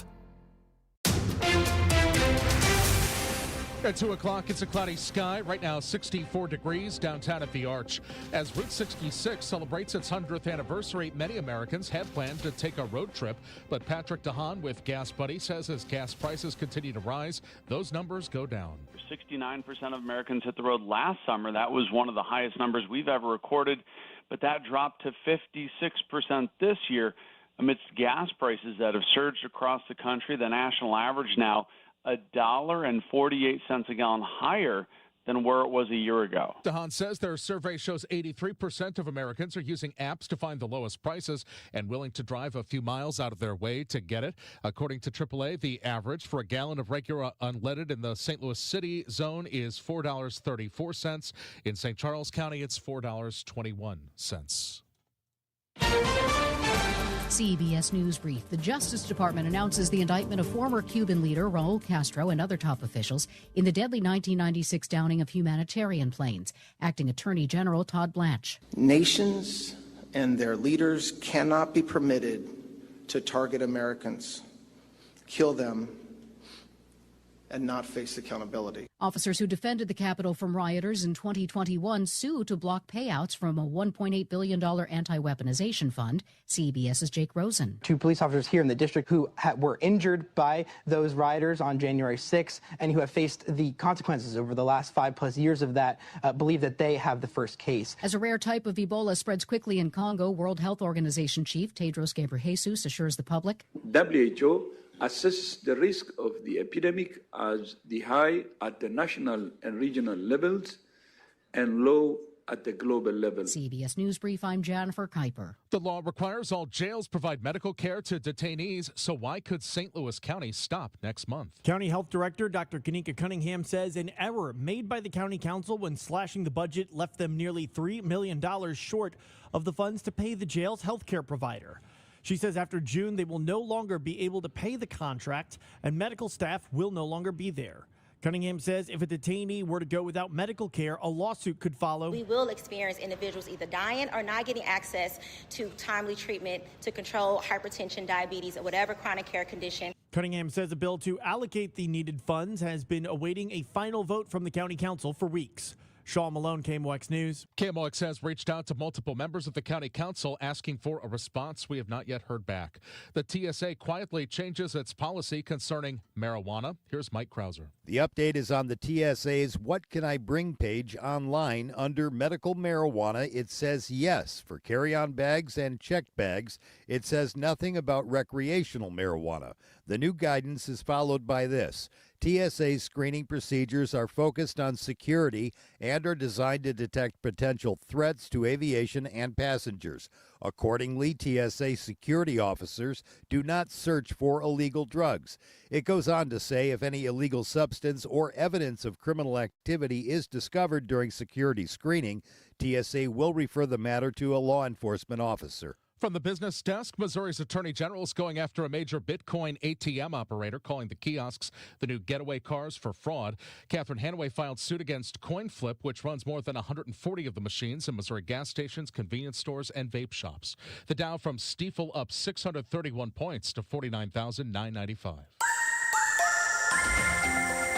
Partly to mostly cloudy skies will stay with us going through our afternoon. It stays cool in the 60s, 69 for the high. It's the northwest flow. It's back. Tonight, partly cloudy and chilly, 52. Thursday, partly sunny, nice afternoon, 73. Friday, periods of showers and some thunderstorms, but nothing strong, nothing severe on Friday, 72 for the high temperature. From the Saliga Heating and Cooling Weather Center, I'm meteorologist Dave Murray on 104.1 FM. KMOX. It is a cloudy sky. At the moment, 64 downtown at the Arch. I'm Michael Calhoun, KMOX News. Weather sponsored by Renner Garage Door, forward and back, RENNER. Giddy up! Cardinal Cowboy for Team Renner here, America's oldest family-owned garage door company serving both wholesale and retail markets. Free repair or replacement quotes and $100 off a new garage door. RENNER. The Dave Glover Show is sponsored by the Michaels Flooring Outlet, the flooring experts. IGotFloored.com. Welcome back, guys. DGS on KMOX. Happy Wednesday to you. For probably 3 months now, we have been working with our friend Davide, who is plugged in with the local art community and featuring the artists of the month. They do it on Fox 2. Then they come here and do it on the Dave Glover Show. Good to see you again. How are you? Good, good. Thank you for having us. Introduce our artist of the month. All right. We have 18 and counting here from St. Louis and is the May official St. Louis Artist of the Month. Welcome. Nice to meet you. Yeah. You're a local guy, South Side, right? Yep. Still on South Side, from the South Side. And you went to Chicago Art Institute. Yep. SAIC was back here in 09, so I was there 05 through 09. Lived in Chicago for a little bit. It was cool. Tell me about that. Like, just tell me everything. Yeah, like, I mean, go back to childhood because I'm so fascinated by this. There's a lot, I mean, I've been, consciously an artist since I was, a first grader. That's how I made my friends, drawing pictures for people. And, I'm still doing that now. I'm involved in a lot of different things, from teaching to painting murals to performing music, DJing around town. So, yeah, I mean, I've been steady for the last 20 years, working with different organizations and people and getting my ideas out and sharing what I know. How is so if you think about like medical school and you go in on your first day, you're like, well, I could deliver babies, I could work with people with cancer, I could be a psychiatrist. When you go into art school, is it kind of the same? I think to me it's anyone could be an artist, right? But it's who wants to dedicate that time to it, who wants to really sit and spend their time around artists and understanding how their creativity applies to the rest of the world. I think it's one of those things where it takes effort to prove your seriousness. If you're a doctor, everyone knows it's like, all right, that's real, there's lives on the line. Not so much the case with art, but it's still important. So, I think of art school as a place to prove yourself, but then also you're not gonna have that potency anywhere else. You'll have one artist on a team of 500 people, right? But if you're surrounded by 500 artists, you're really going to soak in a lot of approaches and just kind of get some perspective on who you are and how you compare to everything else. That's a great point. So Wheels and I both played college sports, and we were really good before that.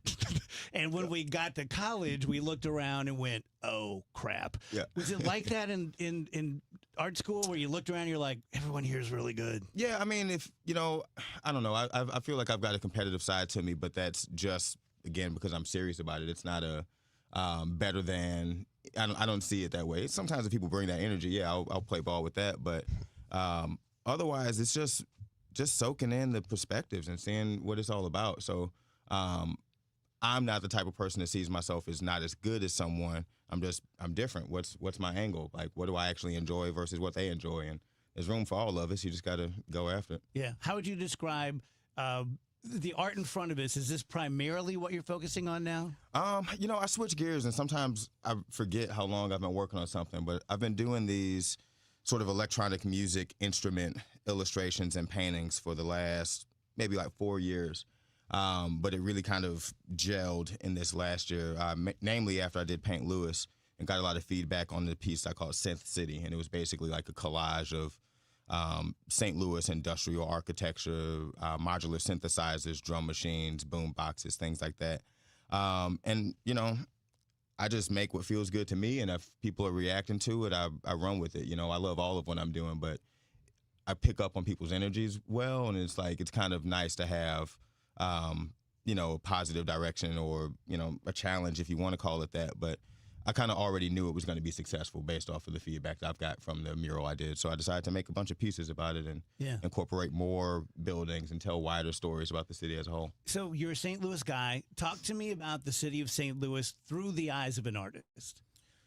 It's a playground. This is one of those places where, we ride this fine line of don't let everyone know how cool we are, but we also want people to know that we're cool. We don't want to be overcrowded with people who are here for the wrong reasons or shallow reasons. And the people who create here have room to create. There's frustrations such as like, what's the market, or what are the options? We need more venues, more galleries. Like, I think those things are always going to exist, but just the spirit of how we approach, opportunity is rare. This is me talking from other people's perspective. Yeah, this is me telling the story of people from other cities and what it's like when they visit and then fall in love with St. Louis. So, we've got room to be unique, and, there's no pressure to be fake. So I know you're teaching now and you're working with inmates. Yeah. How did that come about? That's interesting. So Devin Johnson, who brought me in and came up with the idea of being the artist in residence, I had worked with him years before I was officially the artist in residence. By way of, I did one of the artist talks. I went in and did a music performance. And then about a year after that, I came back and did a 4-week watercolor illustration series.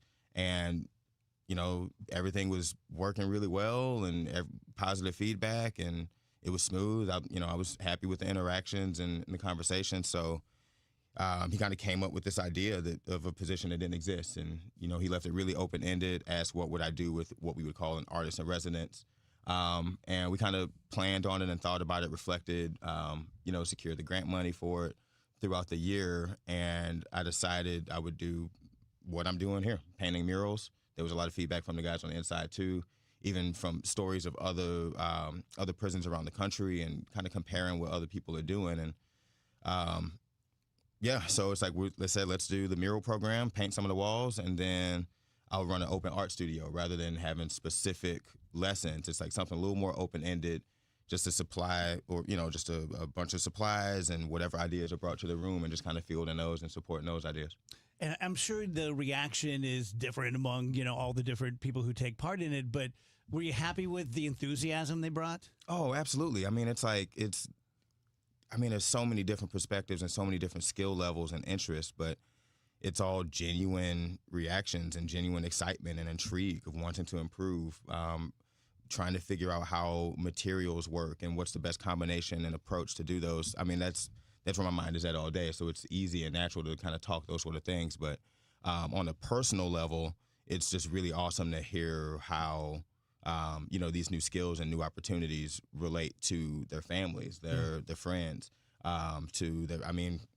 some of these guys have been making art longer than I've been alive, and just kind of hearing their perspective on it now and the ebbs and flows over their lifetime is, it's just really inspiring. I just love that type of stuff. If you guys are just tuning in, our friend Davide is here with us. He's with us every month, brings in the Artist of the Month. Today is 18 and counting. Rach, question? Yeah, so as I understand, you do music too. Tell us a little bit about that. Yeah, I'm a beast out here. I gig a lot. It's nuts, 2 weeks ago I did five gigs, and I'm spinning vinyl. I'm doing hardware synths.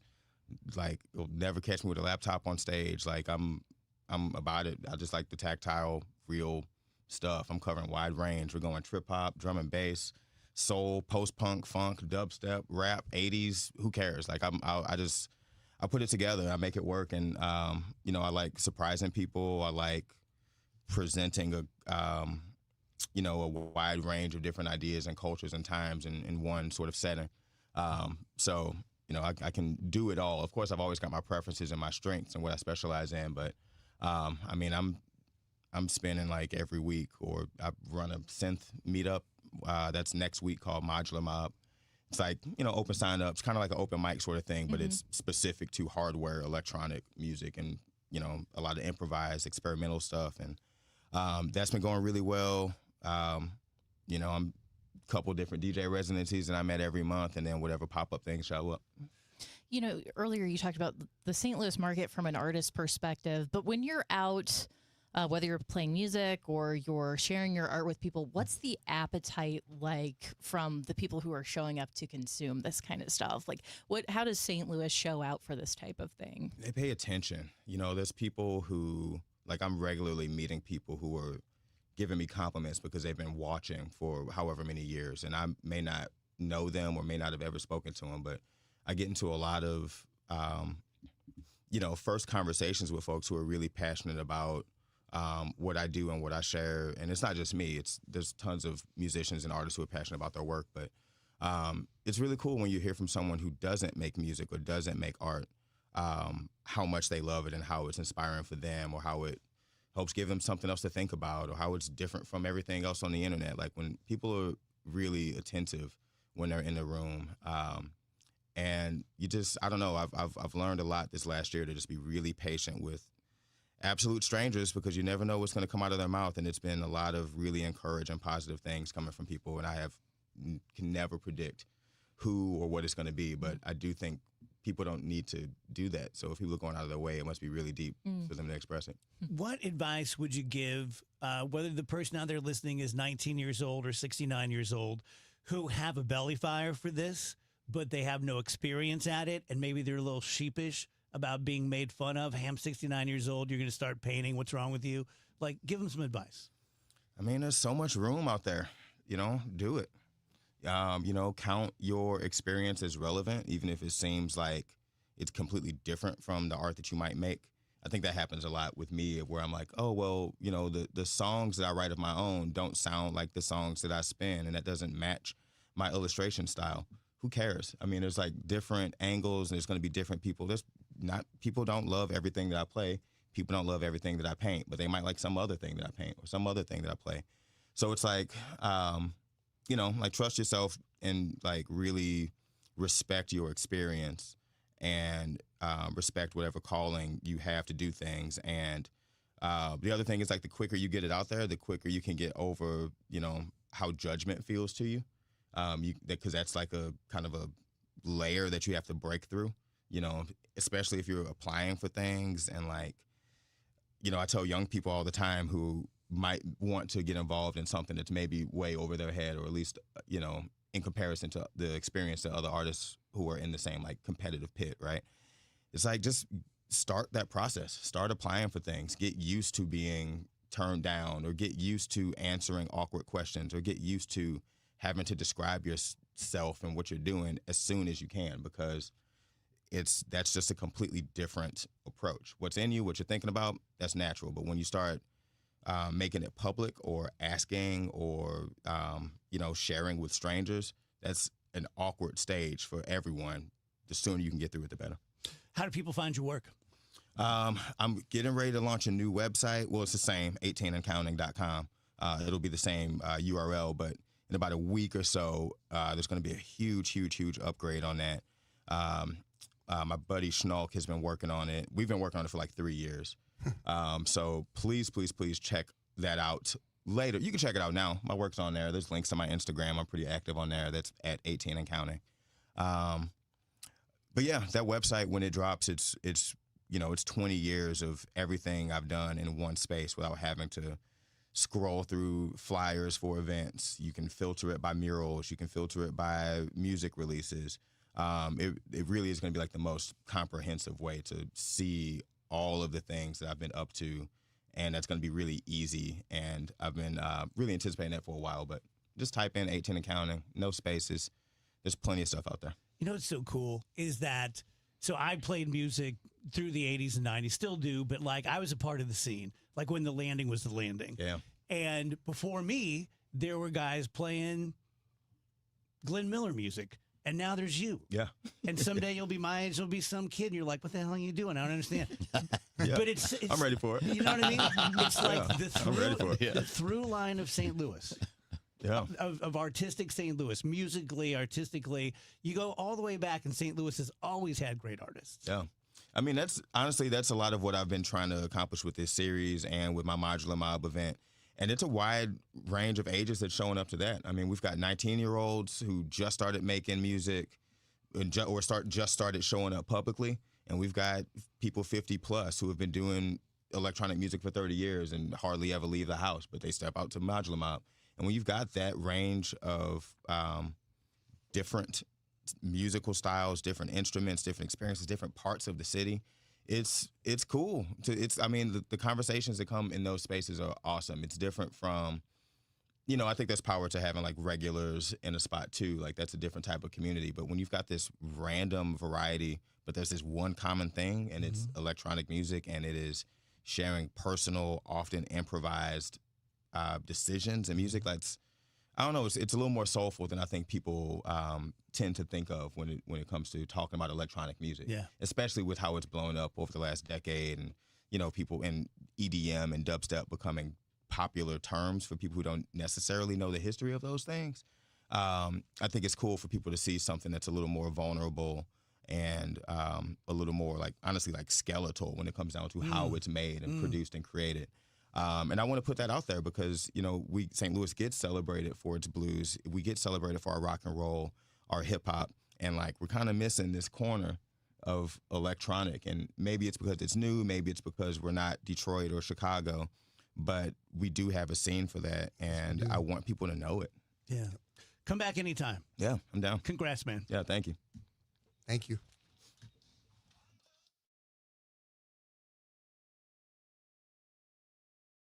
Hi, I'm Dr. Mary Claire Haver, a board-certified OBGYN and menopause specialist. My new podcast, Unpaused, is the place for bold, unfiltered conversations about what it really takes for women to thrive in the second half of life. Every week, I sit down with medical experts, cultural icons, and powerhouse women to talk about what really matters. New episodes drop every Tuesday. Listen to and follow Unpaused with me, Dr. Mary Claire Haver, available now wherever you get your podcasts. Is reviewing life insurance on your to-do list? Now's the perfect time to add it. A friend recently told me that securing life insurance sooner rather than later can help you lock in lower rates for years to come. So I bumped this up on my list and got it done. I called SelectQuote and couldn't believe how easy and affordable life insurance is. I'm 40 and got a $500,000 policy for $16 a month. My husband's also 40 and his $500,000 policy was only $18 a month. Plus, with SelectQuote same-day coverage, there was no medical exam required, and we were covered by the time we hung up. Knowing I have this checked off my list feels amazing, but the peace of mind knowing my family is protected feels even better. Call SelectQuote at 1-800-329-1010. That's 1-800-329-1010. Or go to SelectQuote.com to get your free quote today. That's 1-800-329-1010. Details on example rate at SelectQuote.com. Taking care of yourself should fit into your life, not complicated. Neovitin Original Formula is a complete daily multivitamin designed to support your everyday wellness routine with essential vitamins, minerals, and a natural ingredient blend, all in just 2 daily tablets. Subscribe online at neovitin.com for monthly delivery or shop Neovitin at your local Schnucks and Dearborn. Neovitin Original Formula is physician formulated to fit easily into your everyday routine. All of our vitamins are manufactured in a certified GMP facility in the USA. Neovitin, make nutrition easy. Mizzou football will be here before you know it. Join us for the 100th anniversary of Memorial Stadium with season tickets. Join the season ticket waitlist at mutigers.com/FB waitlist and get ready to lock in tickets for 2026. The home schedule is highlighted by games against Florida, Texas A&M, Texas, Kentucky, and Oklahoma. Don't wait to reserve your spot. Join the waitlist at mutigers.com/FB waitlist. MIZ. So when you think about Dr. Matt Bays at Bays Sports Medicine, just think injuries. That's what he does.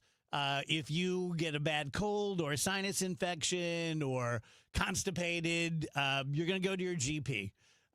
If you're having trouble with depression and ADHD, you're going to go see a psychologist or psychiatrist.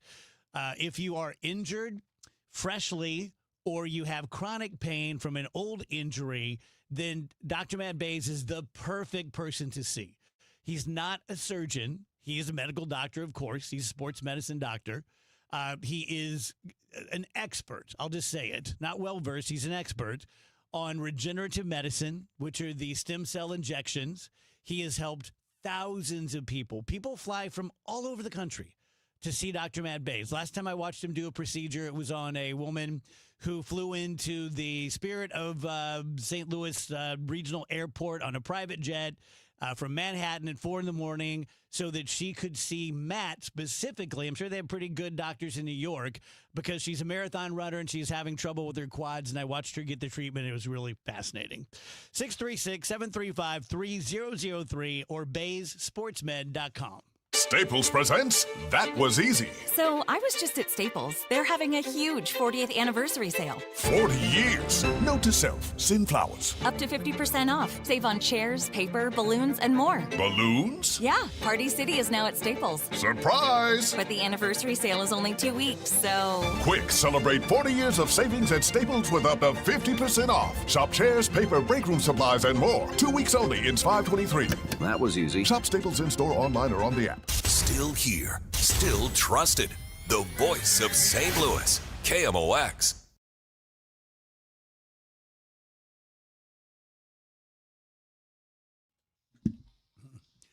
Welcome back, DGS. Not sure how you guys feel about those artist segments, but I love them. I think it's so interesting. Andrew, who is Carl Bushby? He is the, I think, German guy. Okay. Who was in, I believe, Chile in, like, 1998, drinking at a bar, and he was, like, bet his friend at the bar that he could walk home from there to, I think, Germany. And he's been walking basically around the world or swimming or otherwise. He doesn't do any kind of transport. He doesn't do any kind of, like, he doesn't take any boats or anything like that. And he's been making his way around the world for like 20-something years. What's his name? Carl Bushby. Does he like write books or? He's written a couple of books. That's Okay. I think how he makes it. And then other than that, he like just relies on like community.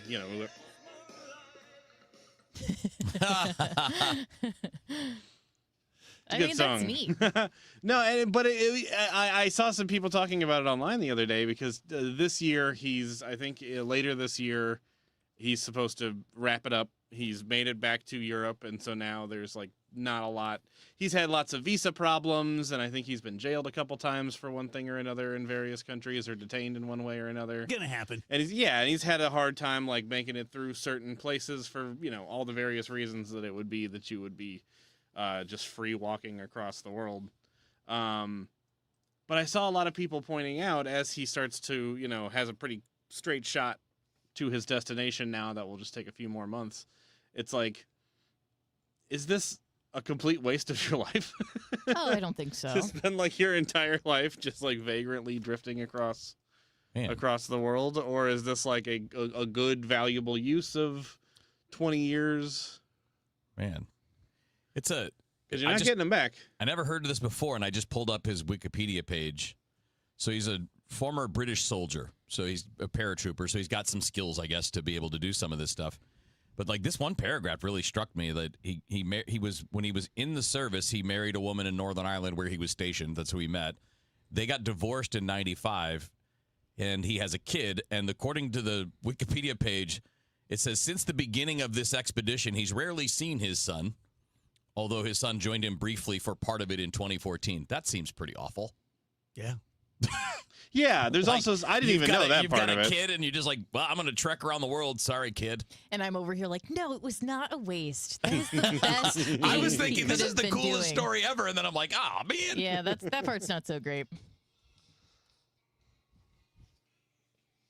the thing that you need in the morning, when you first wake up. Total Information AM. I like to be informed with the news and like to know, like in the mornings, I like to know what's going on. Debbie Monterey, Megan Lynch, Tom Ackerman. It's always smart to know what's going on. Your morning news and information. The national and local news. Weather. Sports. I like the traffic reports. Total Information AM. I listen to it in the mornings, so it really gets me going. Total Information AM. Weekdays 5 to 9 on the voice of St. Louis, KMOX. Don't get lulled into believing the IRS is getting soft. It's just the opposite.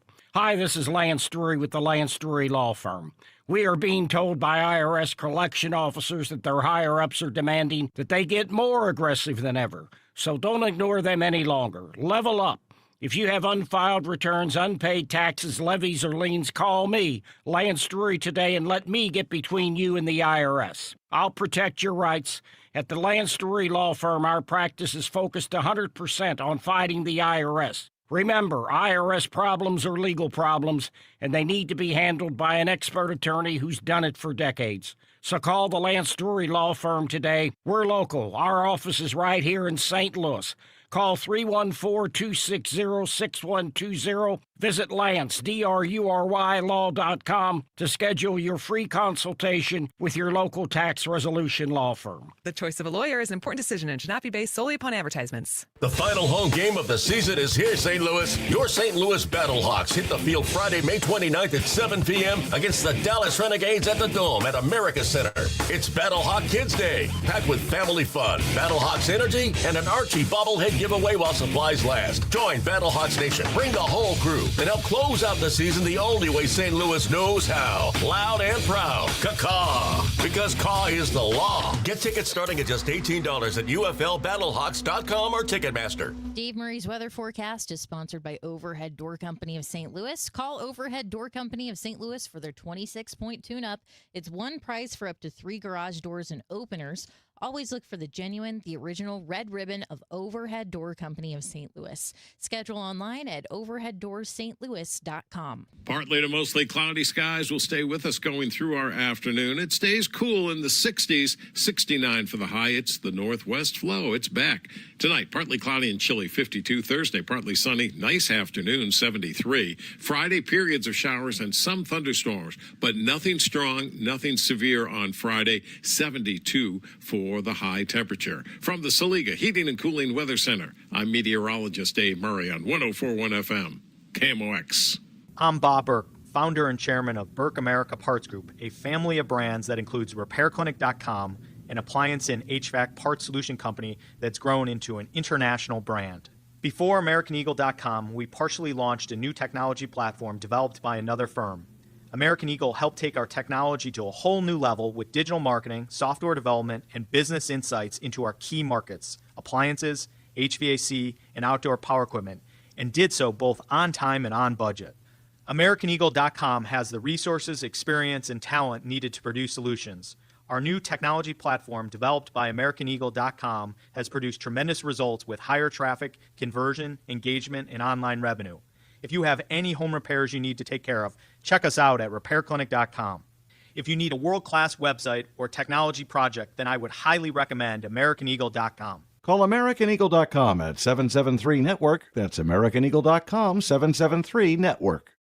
It's 2:32. This time check is sponsored by Paramount Men's Medical Center. Why would life-saving care require a membership? In a real emergency, are you reaching for your wallet or your phone to call 911? And what if the member helicopter isn't the closest one? What if they don't carry blood on board? What if those differences matter? They do. Arch Air Medical Service is proud to serve Effingham and surrounding communities with life-saving air medical care. Our highly trained crews deliver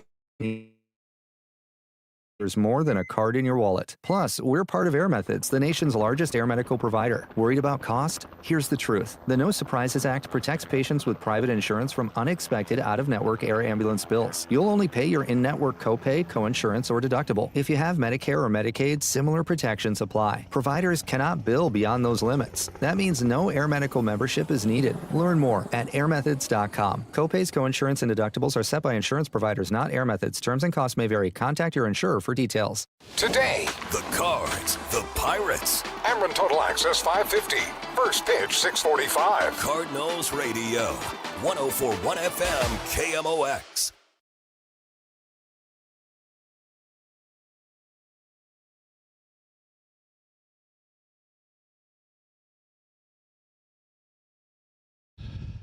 Welcome back, guys. DGS on KMOX. We have our pal Janelle coming up at 3 p.m. Matt Pauly's going to be with us at 4 p.m. Game tomorrow at 12:15. Wheels, that sound right? I believe so. Okay, and then we'll be on after that. I'm off from Friday, and I'll be back a week from Friday, heading out west with the girls, and looking forward to that. Can I tell you guys a story? Apropos of Andrew talking about the guy that just been walking for 25 years. And I apologize if I told you this before on or off the air, but I just think it's fascinating. And the story I'm about to tell you, there are books written about it. There's a movie about it. A movie I think is called Deep Water. But back in the 60s, they had a contest to see, and I may get this wrong, but who could circumnavigate the globe alone in a sailboat. I think that was the thing. And there are two, like 30 people took part, but two of the people were so interesting. One was a guy who had always been sort of a dreamer, but not very successful. And he didn't know how to sail very well. And he got out there, and you have to understand this is like 1963 technology. There's not GPS and all that. So they would call in their locations, with like latitude and longitude and whatnot. And all of a sudden, this guy's winning the race. And, this race is going to take months and months and months. And he becomes like this sensation. And his family's all proud.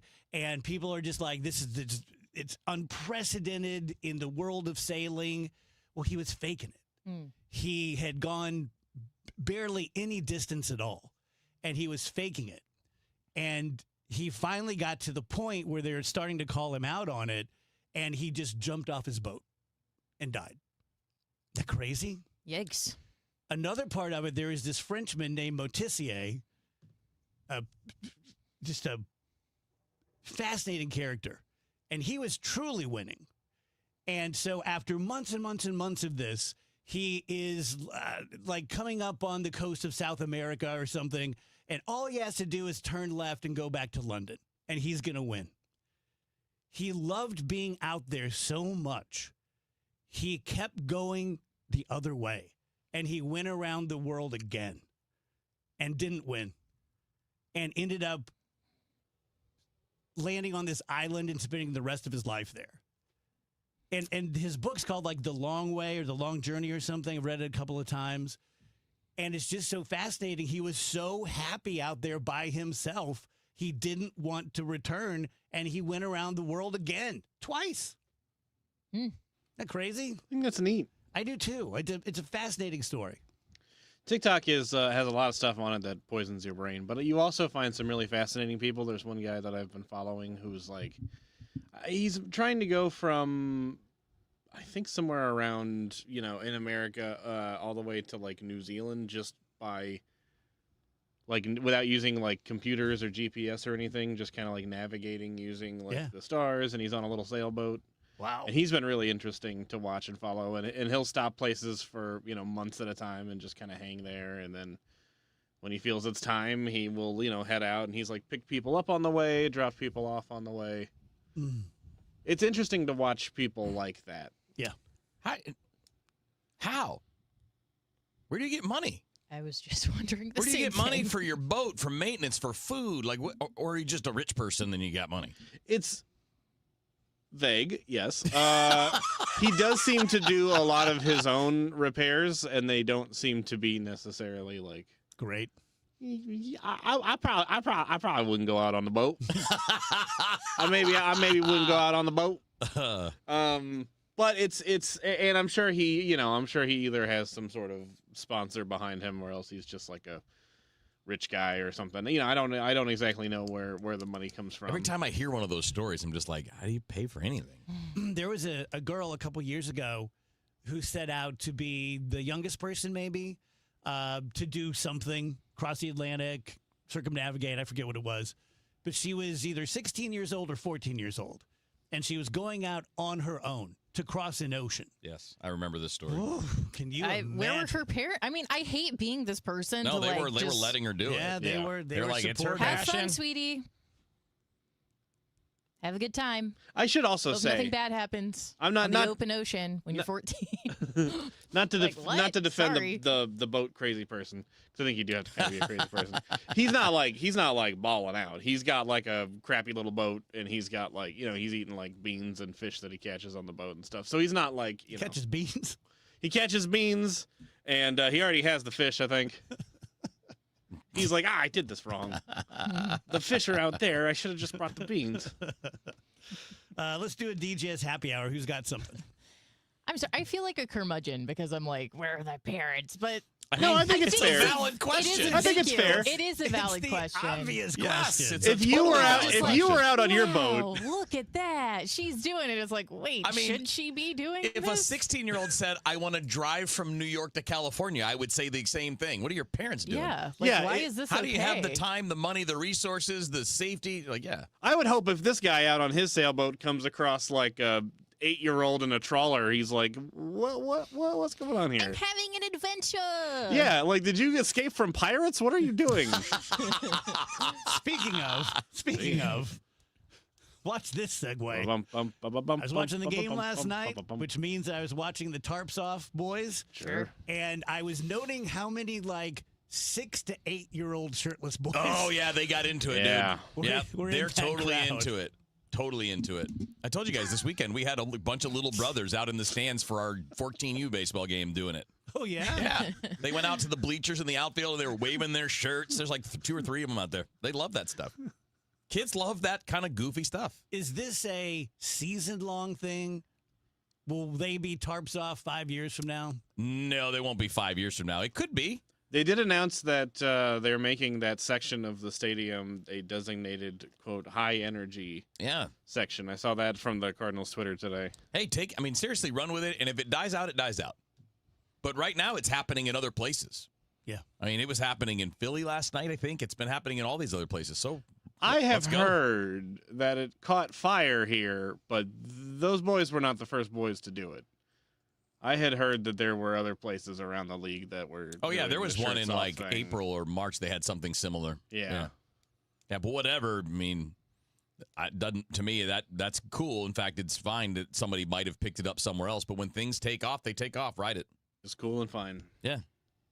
I want the girls to come up with something. Like, I have a great idea. No. But just like, I'm trying to. Again, I feel like a curmudgeon in this The segment. audience thought the same thing. Sorry. But Go it's ahead, like Rich. the college boys can be like, we're all going to take off our shirts. And the entire nation is like, you guys are too cute. But like, what if it was a bunch of girls doing anything? We'd all be like, do you even know who's on the team? Like, that's usually the way it works out. Like, name 5 Cardinals players right now. Exactly. This section's going to be designated the section for people who don't even know what baseball is all about. If you don't know what the balk rule is, you go set up there. What would you like to see him do, Rach? No, I'm just saying, like, I'm trying to imagine what the movement would be. Remember, speaking of girls taking their tops off, remember when... Speaking of. What was your name, Wheels? Was it Chastain that did that? Brandy Chastain, yeah. When After they scored the goal in and the that celebration. was such a... Like, she had a sports bra on. Yeah. And people were like, oh, my God. But back then, you're like, Who oh, cares? my God. How times have changed. Yeah. Who's Brandy Chastain? Soccer player. Yeah, U.S. women's soccer player from, what was that? Was that about 20 I years wanna ago? say like Probably. 99-ish. Yeah, it was during a women's World Cup, and they won a Everybody big knows match. but me. Yep. Is she? I thought she might have been like the Kissing Bandit or whatever her name was. No. Elvira? This You're was an so elite corny. athlete. Yeah. You're weird. Oh, my dad loved her. Who, Morgana? Yes. That's who it was. Yeah. Well, my dad loved anyone with big boobs. Oh, okay. So, I mean, especially if they ran out on a field, he was just all into it. So. That was a weird time. It was a very weird time. I hope I'm not... And there were multiple kissing bandits, too. I mean, there was Morgana, but there were others that imitated it. When I was a kid, I only know about my house, but like when my cousins would come over, obviously their dads would come with them, like from Southern Illinois. And there was this exchange that would happen of grocery sacks. And I later learned that it was Playboys and penthouses, and they would always say something like, "I got a delivery for you, Jack. I think you're going to enjoy this one." And I'd always look at the moms, and they'd always be like, just like making this aggravated, like, well, we can't say anything, but blah, blah, blah, blah, blah. And it was just like a part of life in the 70s. Interesting. Just trading them back and forth. Feels a little creepy. Is that better or worse than Logs in the Woods? What? What is that? What does that mean? Oh, come on. We have talked about it at least 6. Dave's smiling because he knows I have to explain this now, even though we've talked about this on the show 6 dozen times. You had the log in the woods where you'd have the porn hidden, and then the kids would go out and find it. You know what? The porn logs. We didn't. I mean, it wasn't logs, but you would find stashes all over the place. You would? We did.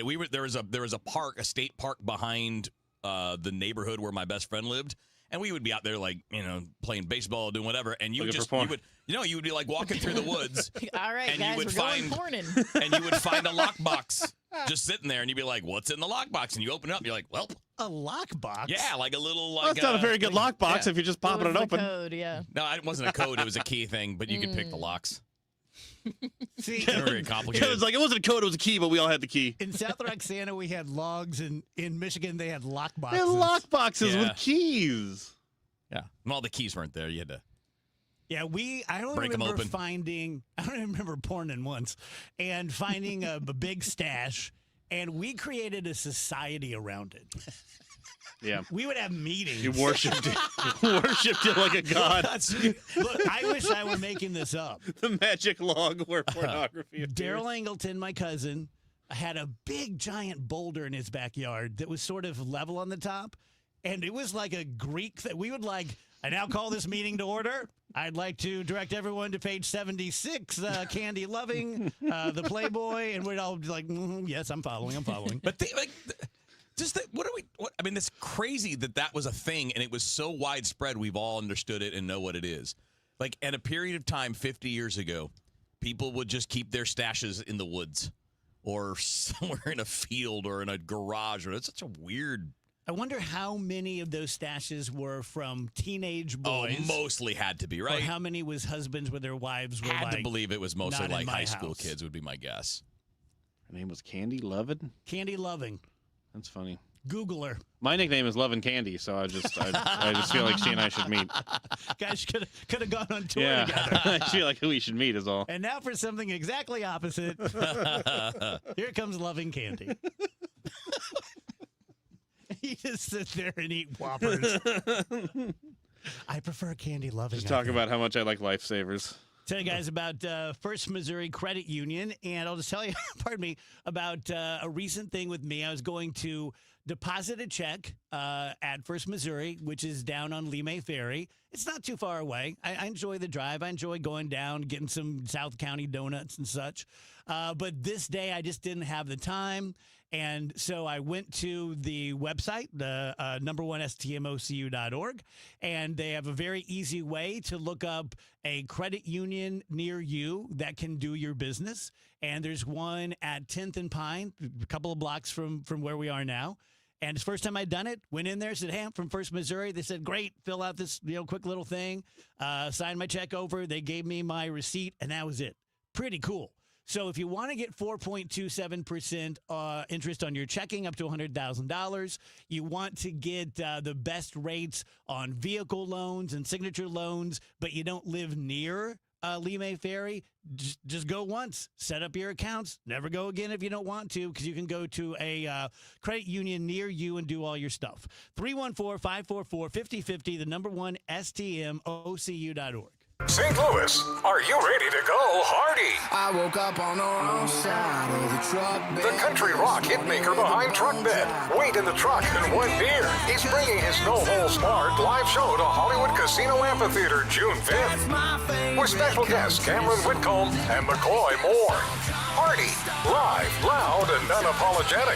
One night only. Tickets on sale now at Ticketmaster.com. For more information, KMOX.com/events. Look out, the most mouthwatering event of the year is back. Join us this Memorial Day weekend for the St. Louis County Greek Fest at Assumption Greek Orthodox Church. Enjoy authentic Greek food, lively music, dancing, and church tours. Credit cards only. Visit stlgreekfest.com for full details. Broadcasting from the Scott Credit Union Studio, 104.1 FM KMOX. All right, guys, Kevin Wheeler for Game Day Men's Health. You, of course, can find them at GameDayMen'sHealth.com. I just want to keep this simple for you because what you're looking for at Game Day Health are solutions to problems that you're feeling because, most likely, because you're getting older like me. Went in about 10 months ago for the very first time, consultation, blood test. Like, I just don't feel right. Legs are heavy, tired a lot. Don't have the energy I want to. Harder to get through workouts, hard to recover from workouts. And they had a solution after going through the consultation, seeing what my blood test told me. That I had low testosterone. Didn't know it, had no idea, but now I had a solution. And every single day since we started has been better. Every day, that's no BS. And if you think about your experience at Game Day, think of it this way. It is a very unique one for each of us, right? We all have different biology, different things that will help us. Maybe TRT would be helpful for you as it has been for me. Maybe you're looking for ED treatments. Maybe you want to get into peptides or medical weight loss, and they have their own pharmacy at Game Day Men's Health. So medical weight loss is a pretty good deal there. And again, everything is tailored to you, which is kind of the point. It's not one size fits all. It is tailored to you, and it's built.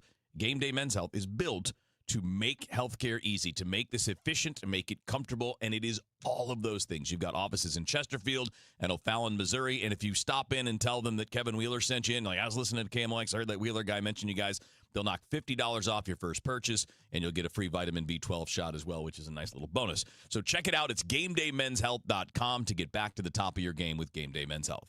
This is the story of the one. As a maintenance tech at a university, he knows ordering from multiple suppliers takes time away from keeping their arena up and running. That's why he counts on Grainger to get everything he needs, from lighting and HVAC parts to plumbing supplies, all in one place. And with fast, dependable delivery, he's stocked and ready for the next tip-off. Call 1-800-GRAINGER, click Grainger.com, or just stop by. Grainger, for the ones who get it done. One of life's greatest mysteries has finally been solved. Who let the dogs out? Spruce, spruce, spruce. It's spruce, the weed and grass killer that's safe for use around people, pets, and bees. When used as directed, spray the leaves for visible results in just 1 hour, and dead weeds in just 1 day. You spray, they play. Spruce, pet friendly, weed deadly. Find wherever weed killers are sold.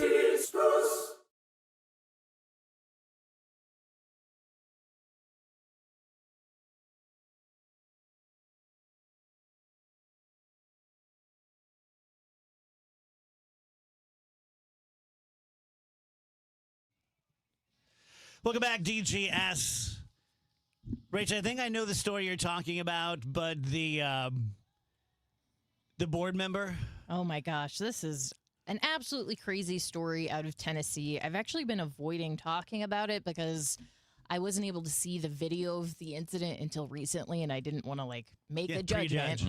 I know which one you're talking about. Yes. So there was a Tennessee school board member who told a student that she was hot during a live streamed meeting. Yeah, and she was sitting there. Yeah. She was sitting next to him, and she was basically giving a take that he agreed with. And when she finished making her comments to the board, he leans over and hugs her from the side and says, "God, you're hot." This was after she had, been questioning people about careers and technical education. And he says he meant, "Oh, you're hot. You're on fire. Those comments were great. You're on a roll." Yes, that's what. Yes, on a roll. The student then later said that everyone on this board is a coward because no one protected me in this moment. They all laughed. She described this board member's behavior as sexist and derogatory. And I had really been waiting to see the video, not because I don't believe that this young lady was extremely uncomfortable. That's a slam dunk. I think a lot of young women have been through similar things where it's like, did that grown man really just say that to me? But the fact that he did it so brazenly in front of other people, I'm like, well, maybe he's just older and doesn't realize how that comment comes across. I finally see the video, and It doesn't make it any better, even if he didn't mean it in a sexual way. Well, to me, that explanation is right up there with, Yes. I'm not Jesus, I'm a doctor. I did not inhale.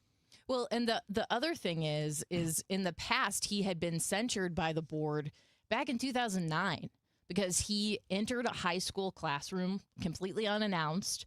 And he admitted later that he was using profanity in front of the students, and he made a lewd juvenile gesture of a sexual nature in front of the students.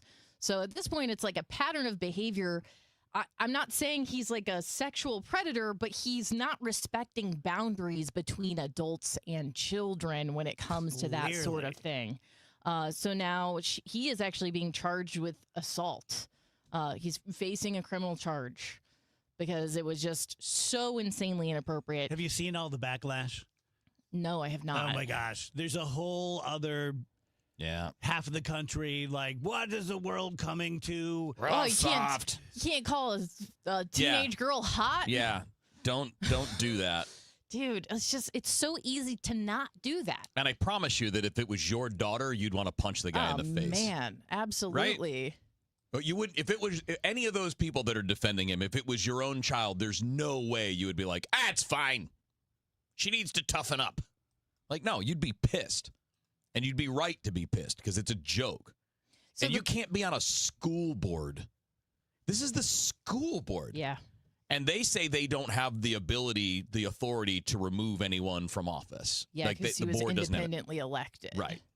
But they did formally censure him. They called it grossly inappropriate actions, but they did not remove him from the board, as Wheels just said. And they didn't do any of those things until she went public and said this was terrible. Well, I think they didn't stop him in real time. They didn't say anything in the moment. I think part of it was when he leans over and hugs her and says, God, you're hot. She kind of laughs a little bit. That is a completely natural response when you are extremely uncomfortable. When you're awkward. And you're just trying to make yourself feel better. In some weird way, you're trying to make the other person feel better. It's like all of this horribleness goes on to the child, and she now has to deal with it. And it's so wrong. I'm glad something is being done. And hopefully this guy is off the school board immediately now. But the whole thing is just very sick and sad that he did it in the first place, and then that there's any sort of support for him. Like, why can't everyone just say, yeah, even if you meant it the other way, you can't say that. Don't say that ever again, and also, don't lean in and hug somebody's teenage daughter. And when you don't know her. Yeah. Or don't know them. She clearly did not know this guy. So what are you doing? Hey, Missouri, it's game time. Start betting like a pro with the world's largest sportsbook at your fingertips. Hi, I'm Derek Stevens. I'm a lifelong sports bettor, and I'm the owner of Circus Sports. It's sports betting, the way it should be, with high limits, player-friendly pricing, exceptional customer service, and more. Download your new bookie at circusports.com. The action starts now, Missouri. Experience the difference with Circus Sports. Bet like a pro. Must be 21 or older. Gambling problem? Call 1-800-GAMBLER. Anheuser-Busch Brewery Experiences invites you to step up to the plate for an unforgettable happy hour at the Beer Garden on Thursday, May 28th. Join me, Tom Ackerman, and a panel of legendary Cardinals, including Ozzie Smith, Al Raboski, and Matt Adams for the Redbird Roundtable. Kick off baseball's big weekend with ice-cold beer and unforgettable fan experiences. Behind-the-scenes stories, legendary moments during a live panel discussion. See you at the Beer Garden May 28th, BudweiserTours.com. We all hear the radio ads about the IRS. They tell you to be afraid, to be scared, and they try to frighten you into calling. I'm not here to do that. Tax Relief Advocates is different. TRA is here to tell you that if you owe money to the IRS, whether it's $5,000, $50,000, or $500,000, we have a solution. It doesn't matter if you're sitting in your car, at work, or with your kids. No matter where you are, call now. 800-575-9834. Don't lose hope. TRA can eliminate or reduce what you owe to the IRS. Generous programs are now available that can give you a fresh start. Our passion is taxes and helping individuals fix their IRS problems. We have over 1,000 5-star reviews on Google and an A+ with the Better Business Bureau. You don't need to be afraid of the IRS any longer. End your tax nightmare today by visiting us online at TRA.com or call 800-575-9834. That's 800-575-9834. Tax Relief Advocates, real solutions for real people. When my wife and I got married after both graduating law school, we didn't have 2 nickels to rub together. Ultima had to give me her gas card just to drive home. We never could have imagined that one day we would have the largest injury firm in the world and $25 billion in money collected and counting. As good Catholics, we had 4 children fast. They all work in the firm today. Our family protecting yours. I'm John Morgan of Morgan & Morgan, but our greatest gift was years away, grandchildren. Today we have 6 and counting. It's the greatest joy that we have ever experienced. I think about them all day long. Our family promises to protect your family should you need us.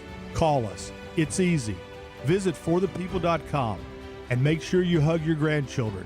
God's final gift to us. Morgan & Morgan, for the people. Injured? Dial pound law or visit forthepeople.com for an office near you. Time now for today's Spotlight on Tech, sponsored by University of Maryland Global Campus. Early OpenAI employees received a massive windfall. The Wall Street Journal reports that OpenAI allowed employees to sell up to $30 million worth of the company's stock in a recent financing, with more than 600 current and former OpenAI employees selling a combined $6.6 billion worth of OpenAI stock. The Journal says 75 OpenAI employees sold the full $30 million worth of stock. I'm Jason Brooks. My name is Whitney Allen, and I'm a widow. My husband, Ryan, died. We never thought we'd ever have to use life insurance, but the unexpected happened. With Ethos, signing up was fast and 100% online. You can get a quote in seconds, apply in minutes, and get same-day coverage. No medical exams, and you can get up to $3 million worth of coverage. I am grateful we were prepared. Get your free quote at ethos.com/radio. That's ethos.com/radio. Paid spokesperson. Time spent on application may vary. Online health questions required. Celebrating 100 years of informing and entertaining. KMOX AM St. Louis. KMOX FM Hazelwood. The voice of St. Louis. At 3 o'clock, it's a cloudy sky. Right now, 66 degrees downtown at the Arch. St. Louis County is on the verge of running out of money to pay the jail's health care staff.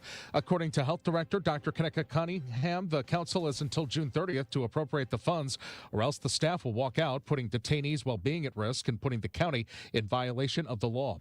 Cunningham says for weeks a bill needing only one final vote from the council to allocate those funds has been sitting on the sideline. Why? She doesn't know. There was a committee of the whole in which the budget discussion was going to discuss the correction medicine budget.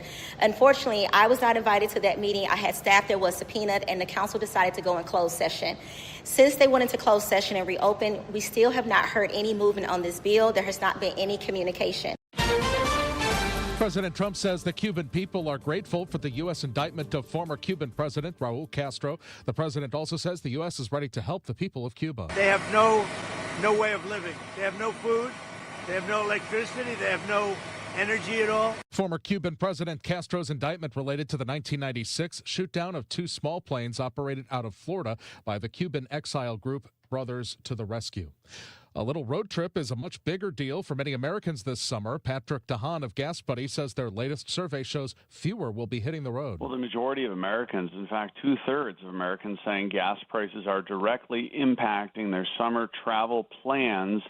36% also separately in another question say rising costs are causing them to take fewer road trips altogether. And those who do pull back on other things like dining out, they'll do that in order to save money. Voters in one West Coast state feel they are paying more than enough for gas. Here's Jim Krasula. Oregon voters have rejected a 6 cents a gallon increase in the state gas tax that was approved by Democratic state lawmakers last year. The lawmakers okayed the idea to help pay for road maintenance and plug a hole in the state's transportation transportation budget. Republicans responded by launching a referendum campaign to let voters decide the issue. More than 80% of Oregon voters rejected the state gas tax increase. New research shows that more people are using AI tools to represent themselves in court, and we asked our legal analyst about that. Well, I'm actually dealing with this right now myself with pro se litigants who are using AI. That's Brad Young, partner at Harris Young and Kaiser. Pro se is the legal term for representing yourself. Researchers found a noticeable increase in the number of plaintiffs filing their own cases. AI is believed to be the reason. But it doesn't necessarily mean that the documents being filed with the courts are correct, legitimate, or persuasive when it comes to making a judge reach a decision. Young tells KMOX he's concerned use of AI for legal filings could clog the courts with cases that have no merit. Megan Lynch, KMOX News. Let's get a check of the St. Louis Business Index now to Stiefel and Scott Bedell. Thank you, Michael. Good afternoon, everyone. Lower oil prices and lower interest rates were the necessary ingredients in the recipe for sharply higher stock prices. At the closing bell, the Dow Jones Industrial Average had advanced 645 points, or 1.3%, closing at 50,009 points. The Standard & Poor's 500 index, also higher, up a little bit more than 1% at 7,432, while NASDAQ gained 1.5% to finish at 26,270. The Bloomberg St. Louis Stock Index with a good day, up a little bit more than 1% at 1,641. Helping that index to move higher, Stiefel Financial added 0.2% at $73.07. Energizer gained a little bit more than 4% to finish at $16.59. Caleres jumped 9.75%. They closed at $12.14. On the downside, Nestle slipped a little bit more than 1% at 99.75, while Bunge Global lost 1.9% to finish at $119.95. From Stiefel Financial, this has been Scott Bedell. Stiefel is a member of SIPC and the New York Stock Exchange. For more information on our firm, please visit our website at stiefel.com.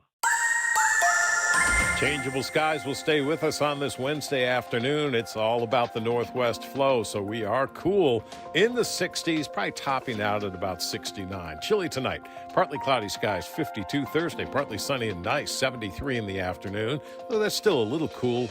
More and more clouds take over Thursday night. Friday, periods of showers and a couple of thunderstorms. Non-severe on Fridays. We stay cool, 72. Memorial Day right now, long range, looks cloudy with some showers, though not an all-day rain. 82 for the high on Memorial Day Monday. From the Saliga Heating and Cooling Weather Center, I'm meteorologist Dave Murray on 104.1 FM. KMOX. Right now it is a cloudy sky and 66 degrees downtown at the Arch. I'm Michael Calhoun, KMOX News. Weather sponsored by Renner Garage Door, forward and back, RENNER. Giddy up! Cardinal Cowboy for Team Renner here, America's oldest family-owned garage door company serving both wholesale and retail markets.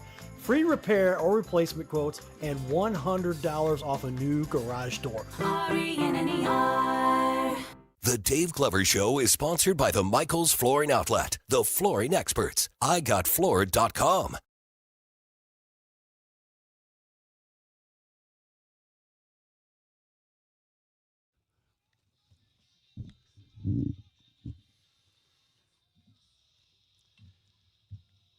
Welcome back, DGS on KMOX, a few minutes past 3 p.m. Pat on the stream says, I was listening to your segment about schools. You should check out the college school. Checked it out, Pat. Nick is a graduate of the college school, so I know the college school very, very well. It's very experiential. I didn't want him to go there. His mom and I fought about it because we were divorced at the time. And she won. I gave her way. And I'm very glad I did because it was a great experience. He learned a lot. It was fun. It was hands-on. Like their fourth grade year, their whole math curriculum was building a creek. And then they would bring in, you know, this, and this. And it's really cool. So He wasn't making good choices. Oh, my God. Yeah. That's one of my favorite Nick stories. When Nick was not quite 4, he went to a Montessori school. Oh, sorry. It's a different school. Yeah, went to a Montessori school. And The first day I took him, it was wintertime. And the thing about Montessori schools is they don't really help the kids. Like, they'll figure it out. They know what they're doing. And Nick was trying to get his winter coat off, and he couldn't get it off. And he was looking around, and no one was helping him. And I was hiding behind a pillar to make sure he was okay. And so he finally, he pulls it over his head, and his hair's all messed up. And he looks around, and he goes, "Son of a bitch." And then they would serve each other breakfast every morning. And if you weren't behaving well, you had to wear this necklace of shame. And his friend had to wear it. And Nick's just eating. And Maria and I are like, "Well, what did he do? What happened?" And he looks at me and goes, "He was making poor choices." Duh. Why else would he be wearing the necklace of we shame? need to get one of those necklaces. Of course, I'd be right. I'd be wearing it the whole time. So what's new? What have you seen? Well, last week, was a big kerfuffle about The Odyssey, and so I didn't really get to talk about the two movies that I really enjoyed, and that was Is God Is and Obsession. And Obsession has been getting a lot of talk online, especially because I think it was filmed for, and I'm going to get this wrong, but I could look at it real quick, is $177,000, I want to believe, and it's made $16 million so far. Wow. And I don't want to say it's a fun horror movie. It definitely is dark. It's a dark comedy. One of the few movies that actually has some legitimate jump scares, but a great premise. The acting is phenomenal, and it does a great job of the girl who is kind of the scarer in the movie. You do get a sense of how much of a victim she is in this movie. And then it's because the premise is this boy who has a crush on a girl, and instead of just telling her, "Hey, I got a crush on you, would you like to go on a date?" he goes and buys this one wish willow, breaks it, and his wish is, "I wish that she'd love me more than anyone else."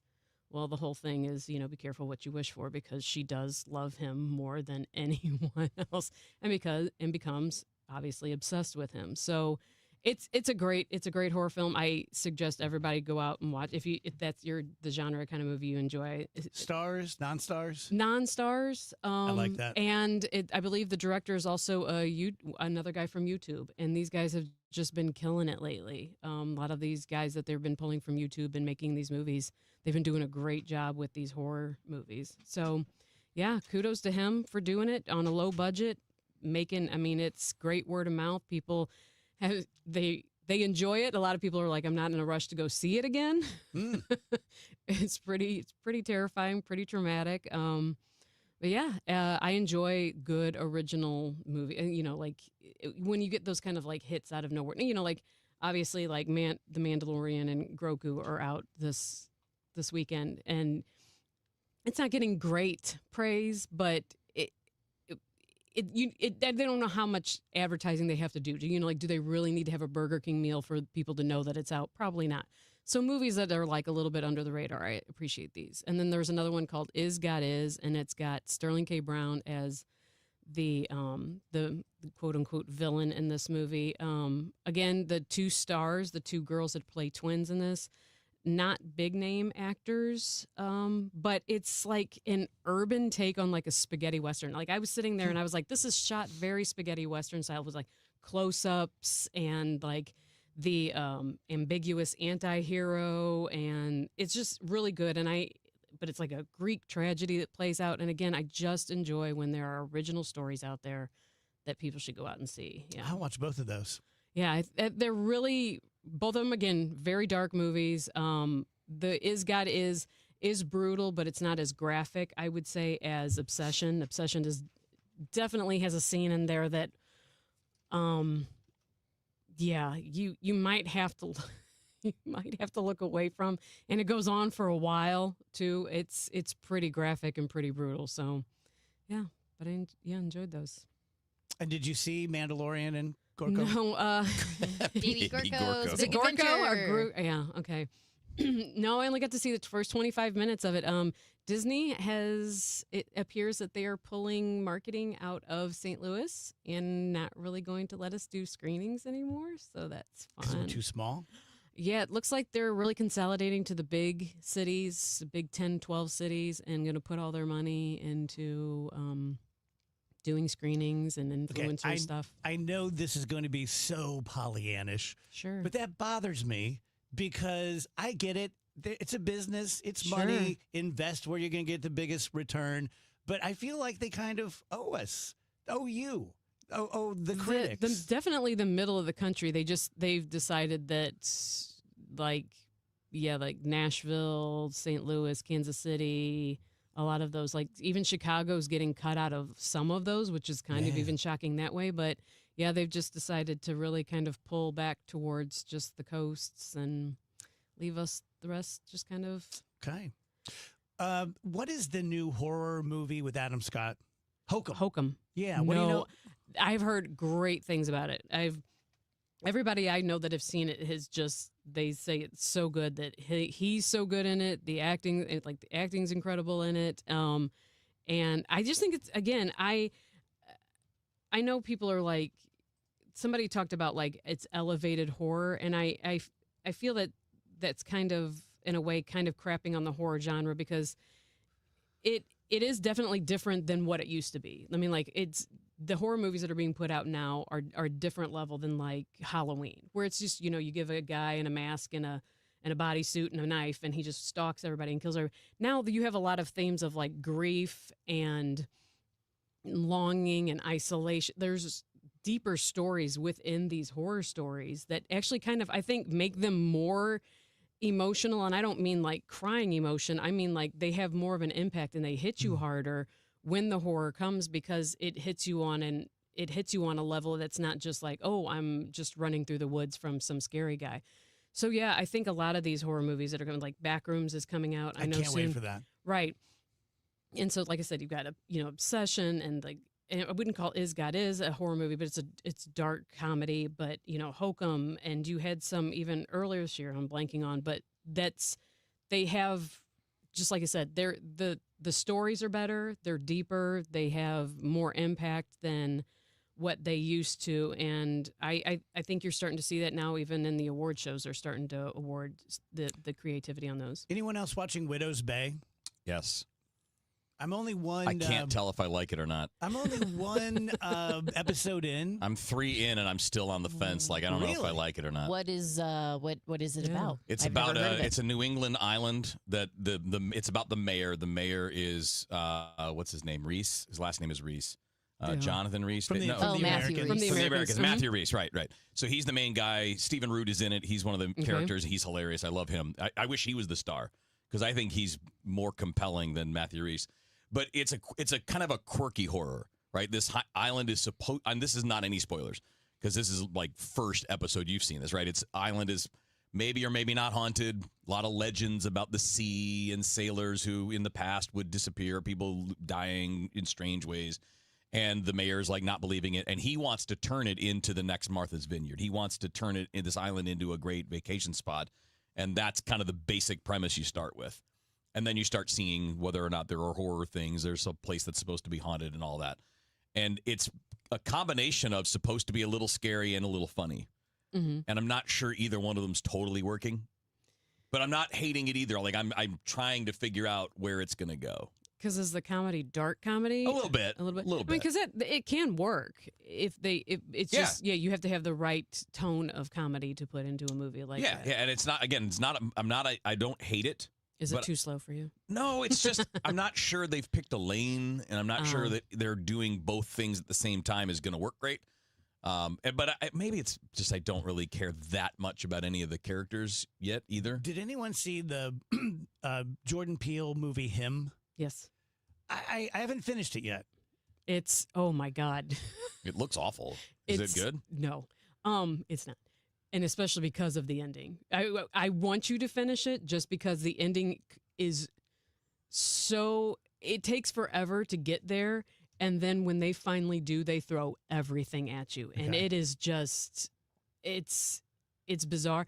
I think now Marlon Wayans does a phenomenal job in that movie. He's so good in that movie, but it gets kooky it gets really kooky at the end. Okay. Did you guys like Nope? Yeah, Yeah. it was Yeah, fine. It was a Mhm. little There's- little slow. Yeah, it was fine. Like I thought it was. If I didn't have a lot of hype going into it, I probably would have liked it more.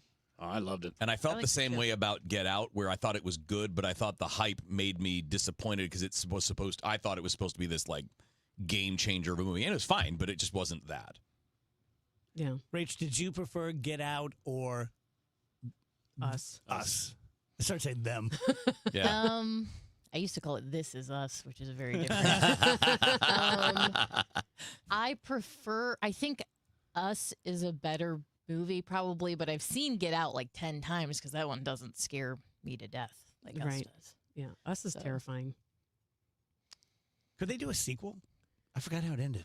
It ends with everybody holding hand, all the doppelgangers holding hands across the country. Great idea.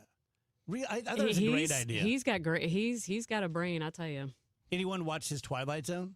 No. No, I He has kind of a- forgot he did that. They're really good. Yeah, I'm looking forward to Ryan Coogler's X-Files. X-Files. Yes. Yes, Yeah, he's going that to redo that. sounds So, cool, yeah. Remind you guys, I always say tell you guys, but I talk about them pretty much every day.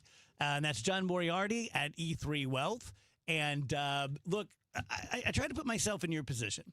And if I'm out there in my car, home, or podcasting, and I own a successful business or an entrepreneur, and some jackass like me says, hey, you need a financial planner and you need a business coach, I'd be like, shut up. But if you can open your mind a little bit, just know that John has a great track record for this.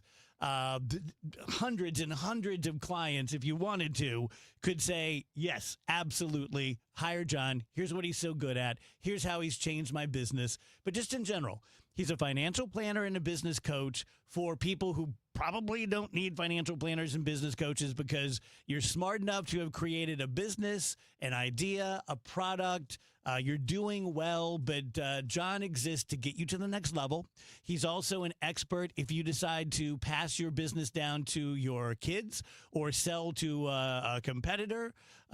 He is a very, very nice man. I always talk about that because he's exceptionally nice. Never heard him raise his voice. Never heard him get sideways with anyone. Very intellectual. Great guy. I think you're going to like him. Have a cup of coffee with him. Go to e3wealth.com. Welcome to Radio Rental. The scariest stories you've ever heard in your life. All told by real people. And off we go. This wasn't a human being that I saw. There's something here in this house, something not of this world. There was a woman moving through the hall. I stepped back and I was completely alone. Radio Rental is available now. Listen for free on Apple Podcasts, Spotify, or wherever you get your podcasts. Pros, save more on the materials you need to get the job done, inside and out, at Lowe's. Right now, get 10% off in-stock Trex Naturals decking, now available in more styles. Plus, get 15% off select custom entry, interior, and storm doors. Then, we'll deliver it all straight to your job site to help keep your jobs moving. Get the brands pros trust, priced right, and ready when you need them. Our best lineup is here at Lowe's. Valid through 5/27. While supplies last. Selection varies by location. At Audion Hearing, our mission is simple: to make better hearing affordable for everyone. We're proud to offer high-quality, rechargeable hearing aids starting at just $98. Clear, comfortable, and ready to use right out of the box. And here's a study worth hearing. Research shows that wearing hearing aids can reduce your risk of dementia by up to 61%. Join over 1 million happy customers and hear the difference today by going to audionhearing.com. That's AUDIEN hearing.com. Hi, this is Congresswoman Ann Wagner from Missouri's 2nd District.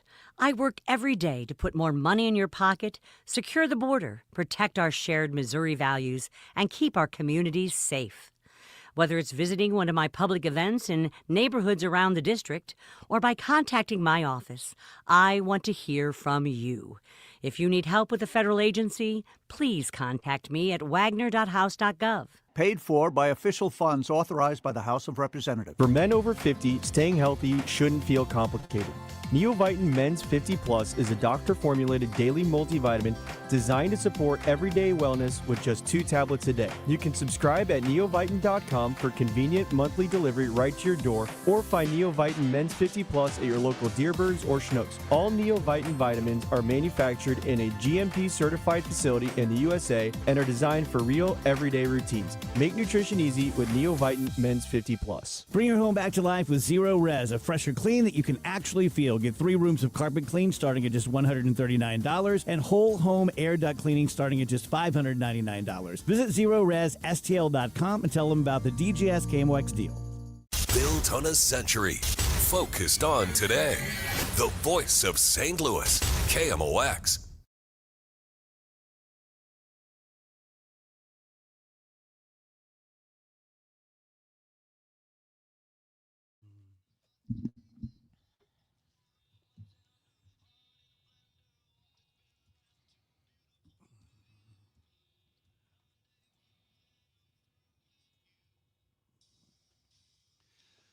Welcome back, DGS. We have Dave Murray coming up at 3:35. Matt Pauley's going to join us in studio at 4 p.m.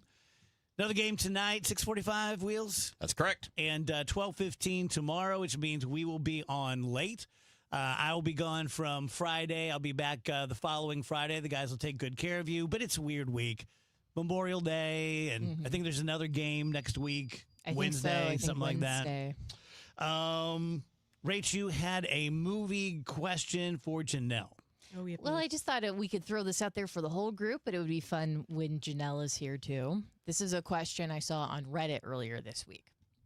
Okay, you get $1 million, but you have to watch the exact same movie 100 times in 40 days. Which movie are you picking? There's a lot to MacGruber. There's a lot to consider here because you're probably going to spoil whatever movie this is for yourself for the rest of time by watching it 100 times in 40 days. But you also want to pick something that you're going to enjoy so you can get that $1 million. I think I would. So the first thing that popped in my mind is Interstellar, but that's too long. I was going to say, I'm thinking about a short movie. Yeah, take a short movie. Why wouldn't you pick a longer one? Because then you wouldn't have to watch it as many times. No, you have to watch it. You have to watch the whole movie 100 times in 40 days. 40 so days. like a 3-hour movie versus an hour and a half. That's a double. You know, obviously, double. I'm going to pick the shortest good movie I like. Yeah, got to be probably a comedy. My go-to would probably be Predator. That's just my go-to movie. It's like that and Die Hard are like. Those are always my comfort movies. So that would be easy because I could pretty much just turn my brain off at that point.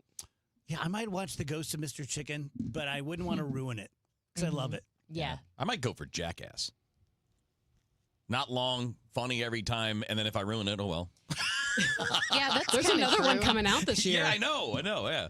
Would it be funny every time? I mean, it is to me. I'm fairly confident I have watched MacGruber 100 times in 40 days. You're not letting go of this. No, it's absolutely the movie MacGruber, and there's not a question in my mind. I would go The Lion King. I love that movie. It's okay if I ruin it because I'm in my 30s now. I don't really need to be revisiting that all of the time. But it's only 90 minutes. Nice. It's beautiful animation, great music. Yeah. Don't do the live action one. That's horrifying. No. I've never seen that, and I probably never will see it. I thought it was fine. Oh, it's horrifying. It's fine. Those animals are dead. First of all, the problem is people keep calling it live action. You're right, and it's not. It's a 1,000% CGI. Right. No part of that movie is live action. It's just crazy, but they consider it live action. Yeah, they didn't get real lions to go do all that stuff. Put peanut butter in their mouths to make them talk. Only one lion was hurt in the making of this film. Vasa. Weird pivot. What do you guys think of de-extinction? We talked yesterday about the company that's hatching chickens with an artificial egg, trying to bring back the giant moa. They're also trying to bring back the dodo. Some scientists are pushing back, saying, first of all, you're not bringing them back. You're bringing back a facsimile of a facsimile of a facsimile. Right. It's not the same thing. Right. They're like, F off. Yes, we are. And then they're also saying, like, have you never seen Jurassic Park? Like, it doesn't have to be Sure. Jurassic Park bad. Just because you can doesn't mean we should. Right. What about the other side of it, though, is that a lot of those went away because of us, and maybe we're undoing our own damage. But then where are they going to go? Like if we've invaded all their habitat land, and now we're like, we'll bring you back, but it's like I don't okay. think the plan is to like bring back 1 million of them. I think it's more like here's some in the zoo that we can kind But of. isn't that we keep just strictly shrinking for us? Yes, to make us feel better. Yes, but it's like if you keep shrinking the Amazon rainforest, it's like okay, but I mean, I don't Bring them back so they can go extinct again. Right. It's just we don't have any place to put you, but here, like now, try to make it with all the smog and pollution that's Have going you on. seen the T-Rex skin handbag? What? No. They brought back T-Rex skin and made a purse out of it, and it's like $600,000. Does it have feathers? And no, which is why some anthropologists and paleontologists have said, this is so stupid. This is not T-Rex skin. Sure. It's blah, blah, blah. So, Although technically there would be skin under the feathers. Right? Yeah, but I wouldn't want chicken skin purse. Right, this is what I'm saying. Right. It's, yeah. So it's lab grown, obviously. You would think that would make it much cheaper. Oh, no. Starting bid of approximately $663,000. I have to say, I do like this purse. I'm putting eyes on it. We've got a buyer. I don't think it's worth the money at all, but I'm like, yeah, that's kind of If they could bring back a T-Rex, should you? No. Seems like a really Wait, bad idea. It's cute. Can I raise it? Dave Murray's summer forecast is up next. Can it be? Your ride home just got a lot less of this and a lot more of this. The 3-2 pitch with the runner going, a swing and a high fly ball. Deep left field, and it's a gunner. Kevin Wheeler, Matt Pauley, Bernie Miklasz. 3 voices, 1 hour, all Cardinals. The Redbird Rush Hour delivers. Sponsored by Busey Bank. Building community with Busey Bank. Beyond the game. The Redbird Rush Hour, weeknights at 5 on the voice of the Cardinals, KMOX. Staples presents That Was Easy. So I was just at Staples. They're having a huge 40th anniversary sale. 40 years. Note to self, send flowers. Up to 50% off. Save on chairs, paper, balloons, and more. Balloons? Yeah, Party City is now at Staples. Surprise! But the anniversary sale is only 2 weeks, so... Quick, celebrate 40 years of savings at Staples with up to 50% off. Shop chairs, paper, break room supplies, and more. 2 weeks only in 523. That was easy. Shop Staples in-store, online, or on the app. So Dr. Corey Solman is kind of a strange live endorsement because I don't want anything bad to happen to you guys. I don't want anything bad to happen to my family. And so I kind of hope that you never meet Dr. Solman professionally. But KMOX has a big enough audience out there and thousands of people and car accidents and sports and slip and falls and those kinds of things. Any number of you are going to need to see an orthopedic surgeon. Now, whether you do or not, and let me make this point for this live endorsement. It's not like the olden days when you have to call your general practitioner and get a referral, and he sends you to his or her golf buddy. You can call Dr. Corey Solman, 636-231-5881, SolmanOrthopedics.com. Let him know that, hey, I'm from the DGS, and I can tell you, proof positive, that does help. That does grease the wheels. That does get you in, especially if it's something emergent. That if someone just took a bad fall or they just had a car accident and you need to see them quick, they will get you in. Whether it's a sprained ankle or it's a green stick compound fracture, a back issue, whatever it happens to be, you can trust Corey. He is one of the best surgeons just when it comes to knowledge and dexterity. He's a very easy guy to talk to, very affable, very charming, very funny. Again, that's Solman, S-O-L-M-A-N, SolmanOrthopedics.com. Traffic from the MichaelsFlooringOutlet.com Traffic Center. Well, we got some backups for folks headed out to St. Charles County this afternoon. Westbound Highway 70 is a little slow around Jennings Station. You're backed up, though. I guess we'll call it just west of Mid-Rivers, out to a crash with injuries. It's blocking the left lane between T.R. Hughes and K. So after that, though, It opens up and is just a little slow at 61. Westbound 64, slow from the Science Center out to about Big Bend, Lindbergh out to 270, and it jams approaching Winghaven due to an incident just west of 364 between there and Lake St. Louis Boulevard. After that, it's just heavy at Prospect. Southbound 270, 364 down to Doherty Ferry, then approaching Gravois. That's all just slow. A couple of slow spots, but it's not bad. South 170, Delmar to Brentwood. Southbound 55, we've got a backup from just south Personal down to Bates and Solid, and northbound has a backup like in the mornings from Bayless up to Weber, and then southbound's a little slow at Z. Usual delays eastbound 70 past Packers Avenue and 64, 111 past 157. I'm Roger Brand in the Michaels Flooring Outlet.com Traffic Center. With summer here and the kids home full time, your garage door will see a lot more use. Do it a favor with annual maintenance from Overhead Door Company of St. Louis. The 26-point tune-up is one price for up to 3 garage doors and openers. Get them all done. Trusted in St. Louis for 100 years. Always look for the genuine, the original red ribbon of Overhead Door Company of St. Louis. Since 1926, they're never going to steer you wrong. Schedule online at overheaddoorsstlouis.com. Is your financial advisor working more for your retirement or for his? Find out the real story behind the financial industry with Greg Ayler, Saturdays at 1 on Fire Your Financial Advisor.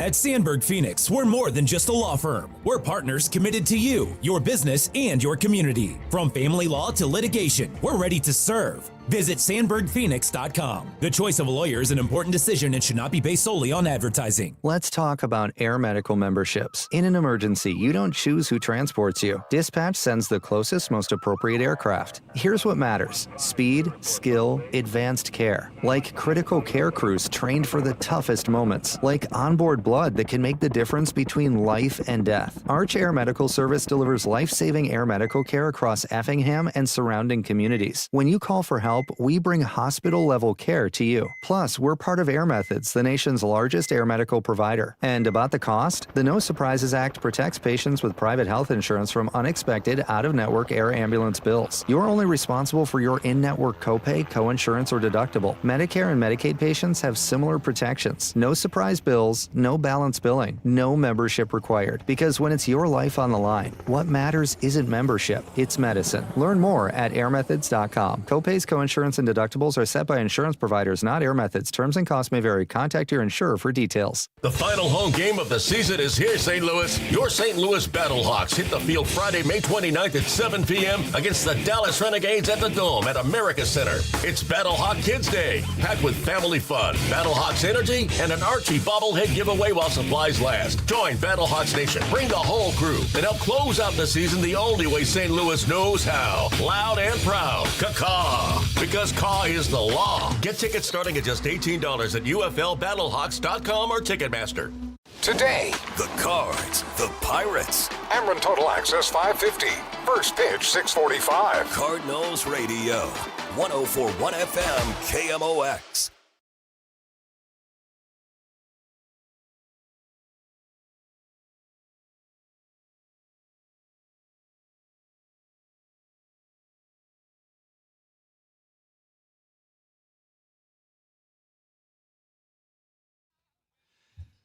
Welcome back, guys. DGS on KMOX 335. Time for Dave Murray, brought to you by the Saliga Heating and Cooling Weather Center.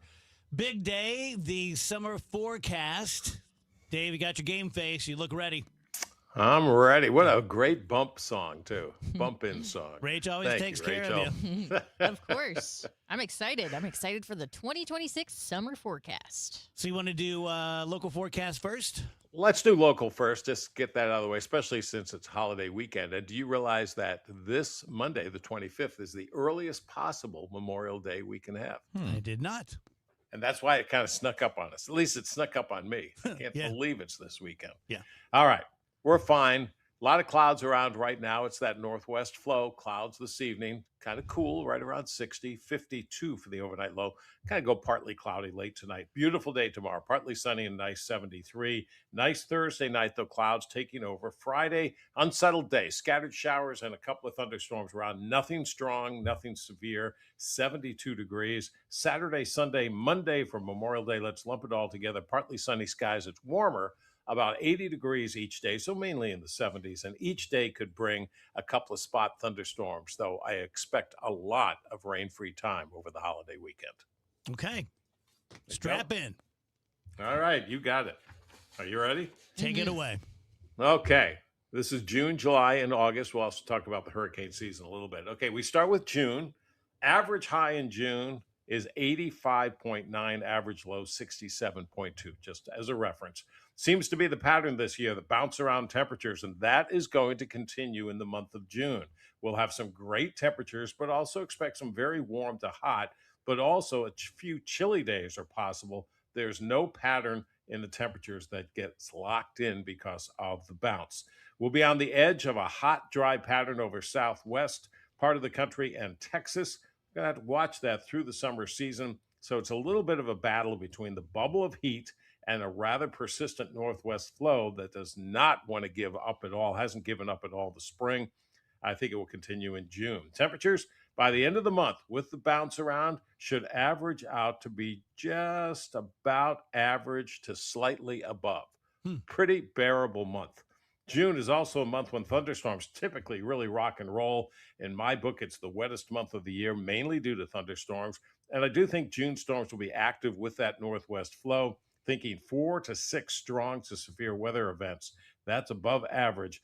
All-day rains never happen in June. I think rainfall for the month will be above to possibly well above average, so no drought concerns this June, but flooding, flash flooding will be a concern in the thunderstorm pattern. We all know that kind of drill. Things to look for: watch for birds carrying food to their young, check evergreens for bagworms, and cattail blooms are covered with pollen. Anyone else grow up with cattails? Ooh, I did. I think we had them around, but we were a little suburban for that. Yeah. You didn't soak them in something and light them on fire? Maybe. Man, Dave, that was so much fun. Maybe. Soak them in kerosene and you go running around the backyard.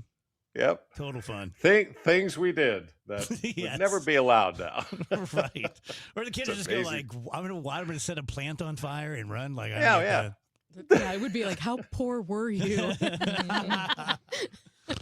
I'm going to build a model rocket and stuff it with fireworks and see what happens. All right, Sure, June, go ahead. June Try doesn't that. sound bad. No, June actually sounds pretty good, though it could be a little wet at times. July, average high and low, 89.6, call it 90, and 71.1. July, typically the core of the summer heat and humidity for the St. Louis area, but my thinking this July, not so fast, my friend. It will continue to be the battle between that intense surge from the southwest, hot and dry and very dry, bone dry flow, and the summer break. I think the northwest flow is going to continue in July. So the key, the heat and dryness from the southwest does not take solid control. In fact, I'm thinking attacks will be rather limited. The northwest flow having the bulk of the weather muscle, but there's going to be battles in the air masses. Yes, it will be hot and at times very humid. It's July. Can't get away from that. But the northwest flow is going to keep this July from becoming a true summer beast. As a result, temperatures when looking at the entire month will be about average for the middle of summer. So it's not too hot. At least it's not anything that we can't handle. Yes, I think it will be the hottest month of the summer, but in the acceptable range. Northwest flow will tend to keep the thunderstorm pattern alive and well. The active thunderstorm pattern, no all-day range, will keep our rainfall above to well above average, so no drought concerns in July. The number of thunderstorm events will be above average, thinking 3 to 4 during the month, and thunderstorms will once again bring the risk of flash flooding. Things to look for in July. The bird songs have now subsided. The birds are busy raising their young. Long-tailed weasels breed through August. And my favorite, watch for hummingbirds bringing their young to the feeder. Do I have to ask? Do I have to ask? Oh, I know. It's because they don't know the words. Very nice. There you go. All right. Very nice. It took about 5 or 6 years, but I think we have that now. Yeah. No, we're still. But I'm never going to give up. Dave, it doesn't sound like there's so far a lot of risk of drought. No, not at all.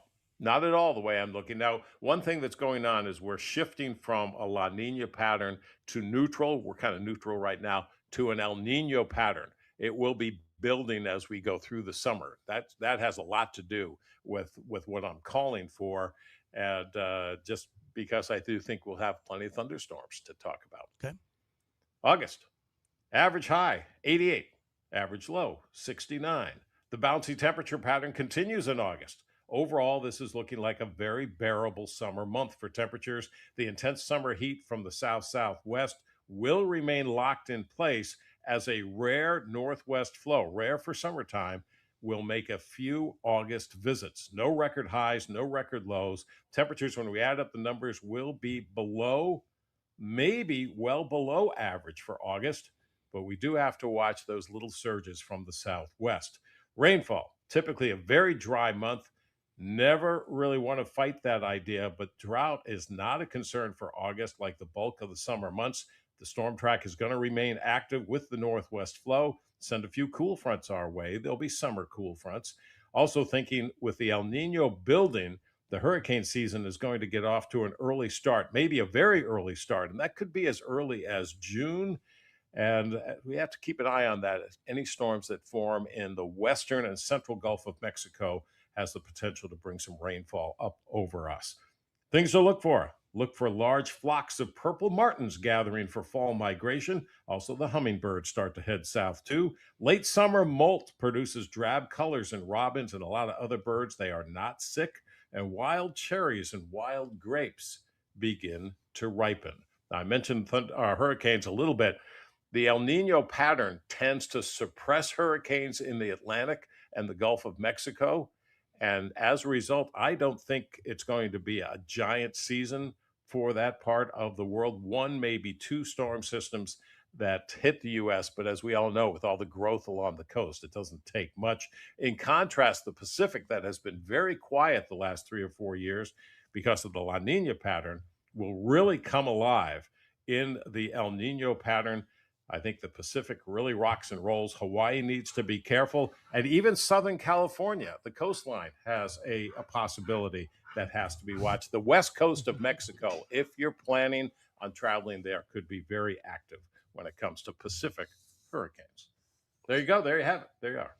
Awesome. Well done. Thank you. Yeah, for it doesn't really sound rough to me. No. I know there's a lot of weird forecasts out there, but mine might be weird too.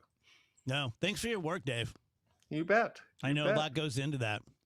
Yes, it does, but that's okay. It's fun. Give it a few minutes and be on your Facebook. Yes, and Rachel already has a copy of it. She kept it very, very quiet. So it'll be going up on the KMOX site, too. I'm so glad that Rachel's now Dave's best friend. Always has been. Always has been. This is not a new development. No, not at all. I'm glad that I'm just realizing this. Thank you, Dave. All righty. Thanks, guys.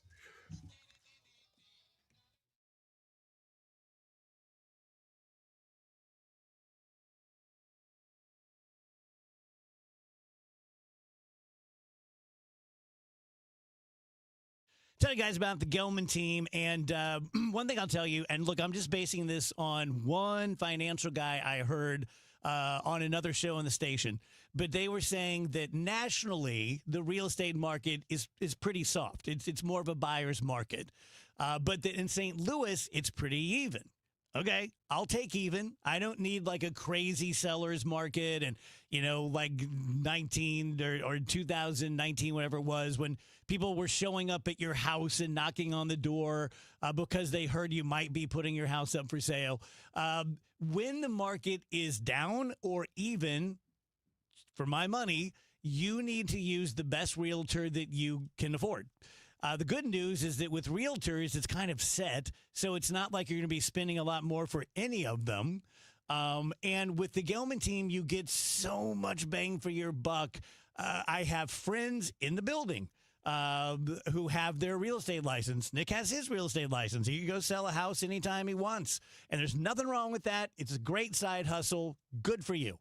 But if I'm selling my house, I'm going with a company that has dozens of people who have great resources, who are going to be able to advise me and get me to the point where I can get absolutely the most for my house as possible with the least amount of BS on my part and the most money in my pocket when the dust settles. That's the Gelman team. If you want to find out what they think your house is worth right now, you can do it without talking to anybody.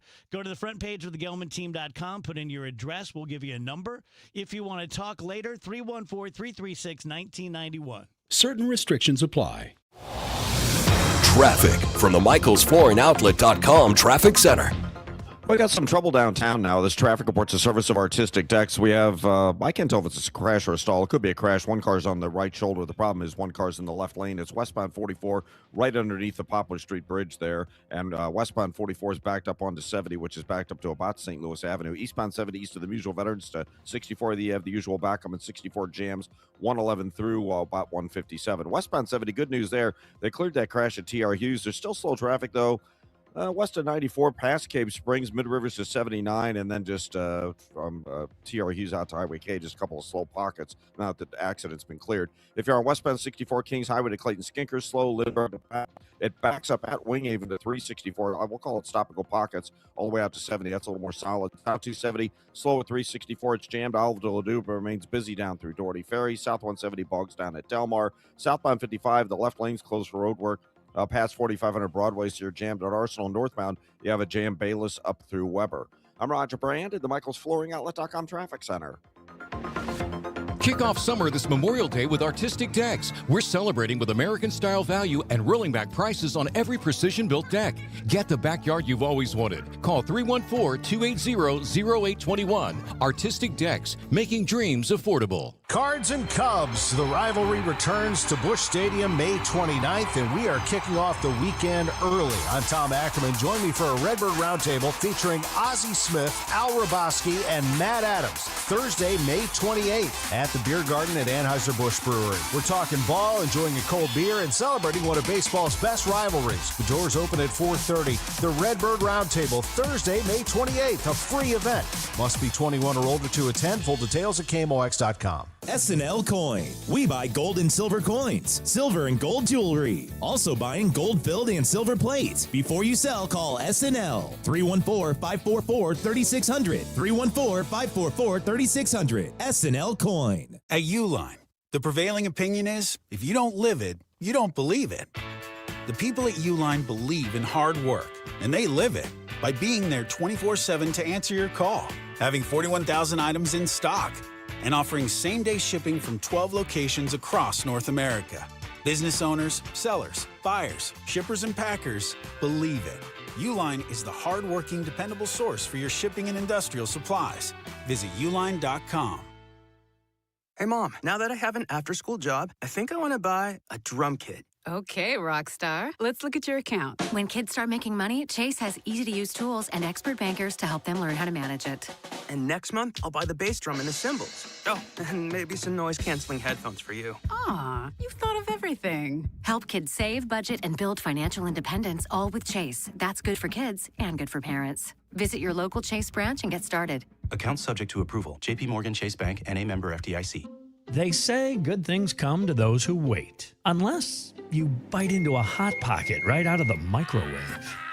Waiting to see a financial advisor about retirement could also bring some pain. The pain of watching your money evaporate in a stock market decline. The pain of trying to figure out Social Security and Medicare on your own. Or the pain of writing huge checks to the IRS that you really didn't have to. At the All Financial Group, they believe the more you know, the better decisions they can make.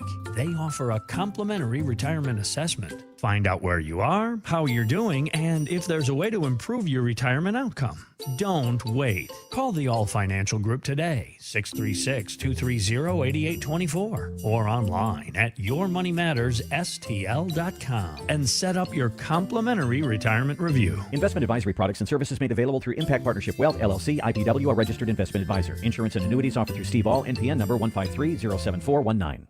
Broadcasting from the Scott Credit Union Studio, 104.1 FM, KMOX.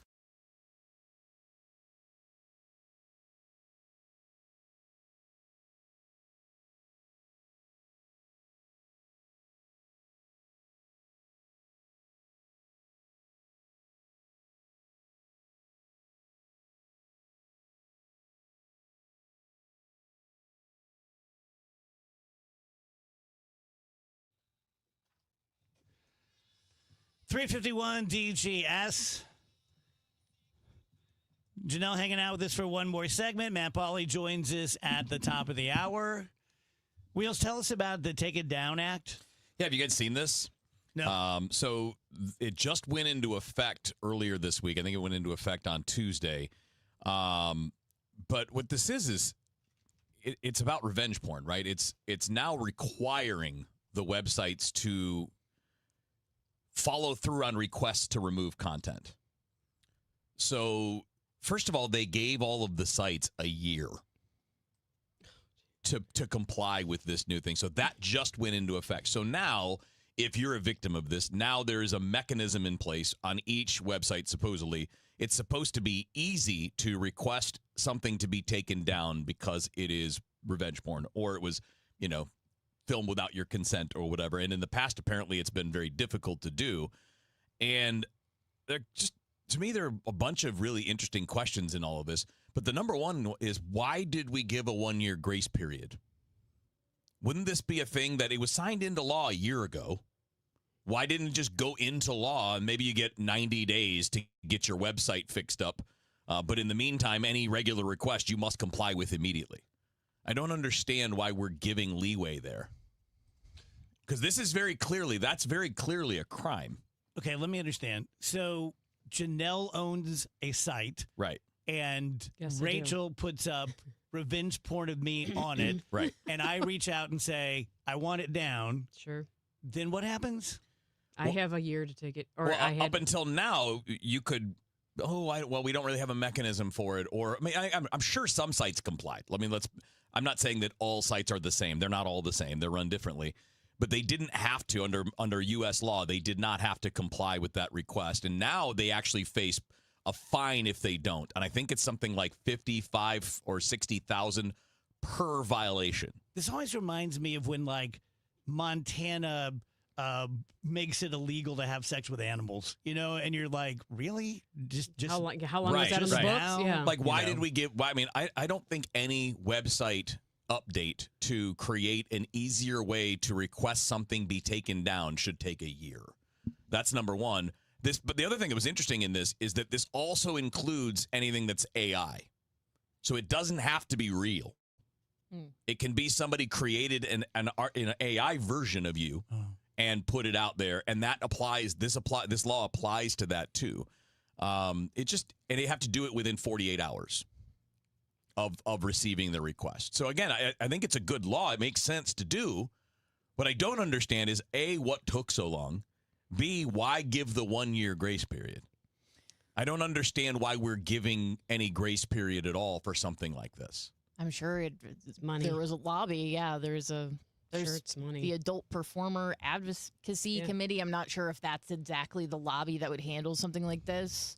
But there's a lot of, just like anything else, there's going to be money being poured into protecting their interests, regardless of who it's hurting. A lot of money to be made in porn. And to be clear, this also, this isn't just quote unquote porn sites. This includes TikTok, Snapchat, Meta, Twitter, Reddit, Discord, all of those too. And I'm sure that's why you got the buildup, because those quote legit sites, the ones that are not just porn, but have those types of adult content on there. And Twitter has no filter. No. If it pops up on your feed and you're like, what? I didn't ask for this. Why is this on there? I don't follow anybody that's going to bring that. But I think that's probably your answer, right? Is that the big boys, Meta, Twitter, all of them had a say in it. Yep. But again, how do you not simply push back on that as a government? It's like, you don't need time. Well, you can add this and you can have this done in a month. We're quite selective. Yes. Yeah. But didn't it take there was a few Republicans that voted against child marriages, some state recently. So it's come on. I mean, really? Let me tell you guys about Mosby Building Arts. And let me just say this, that when I say that they're not the cheapest, let's just take a job and say that the job is $30,000. And I'm not this guy, so I don't know how close that would be to any job. But you get a bid from Mosby, and they're like, yep, $30,000, beginning to end, everything's done, all in. And then someone else says, we can do it for $22,000. Here's what I can almost promise you is going to happen. First of all, they're not going to do a very good job. They're going to require you to be the job boss, to manage your own construction, so that if the carpenters are coming in, but the plumber calls in sick, you have to call the carpenters and tell them you can't come in because the plumbers have to do their job first. And the carpenters say, well, we're 2 weeks out, and it's just a big pain in your ass. Second thing that's going to happen is they're going to add to that number saying like, oh, well, once we got into the wall space, we didn't realize that you had blah, blah, blah, blah, blah. And you're going to be every bit of 30, maybe 35. When you go with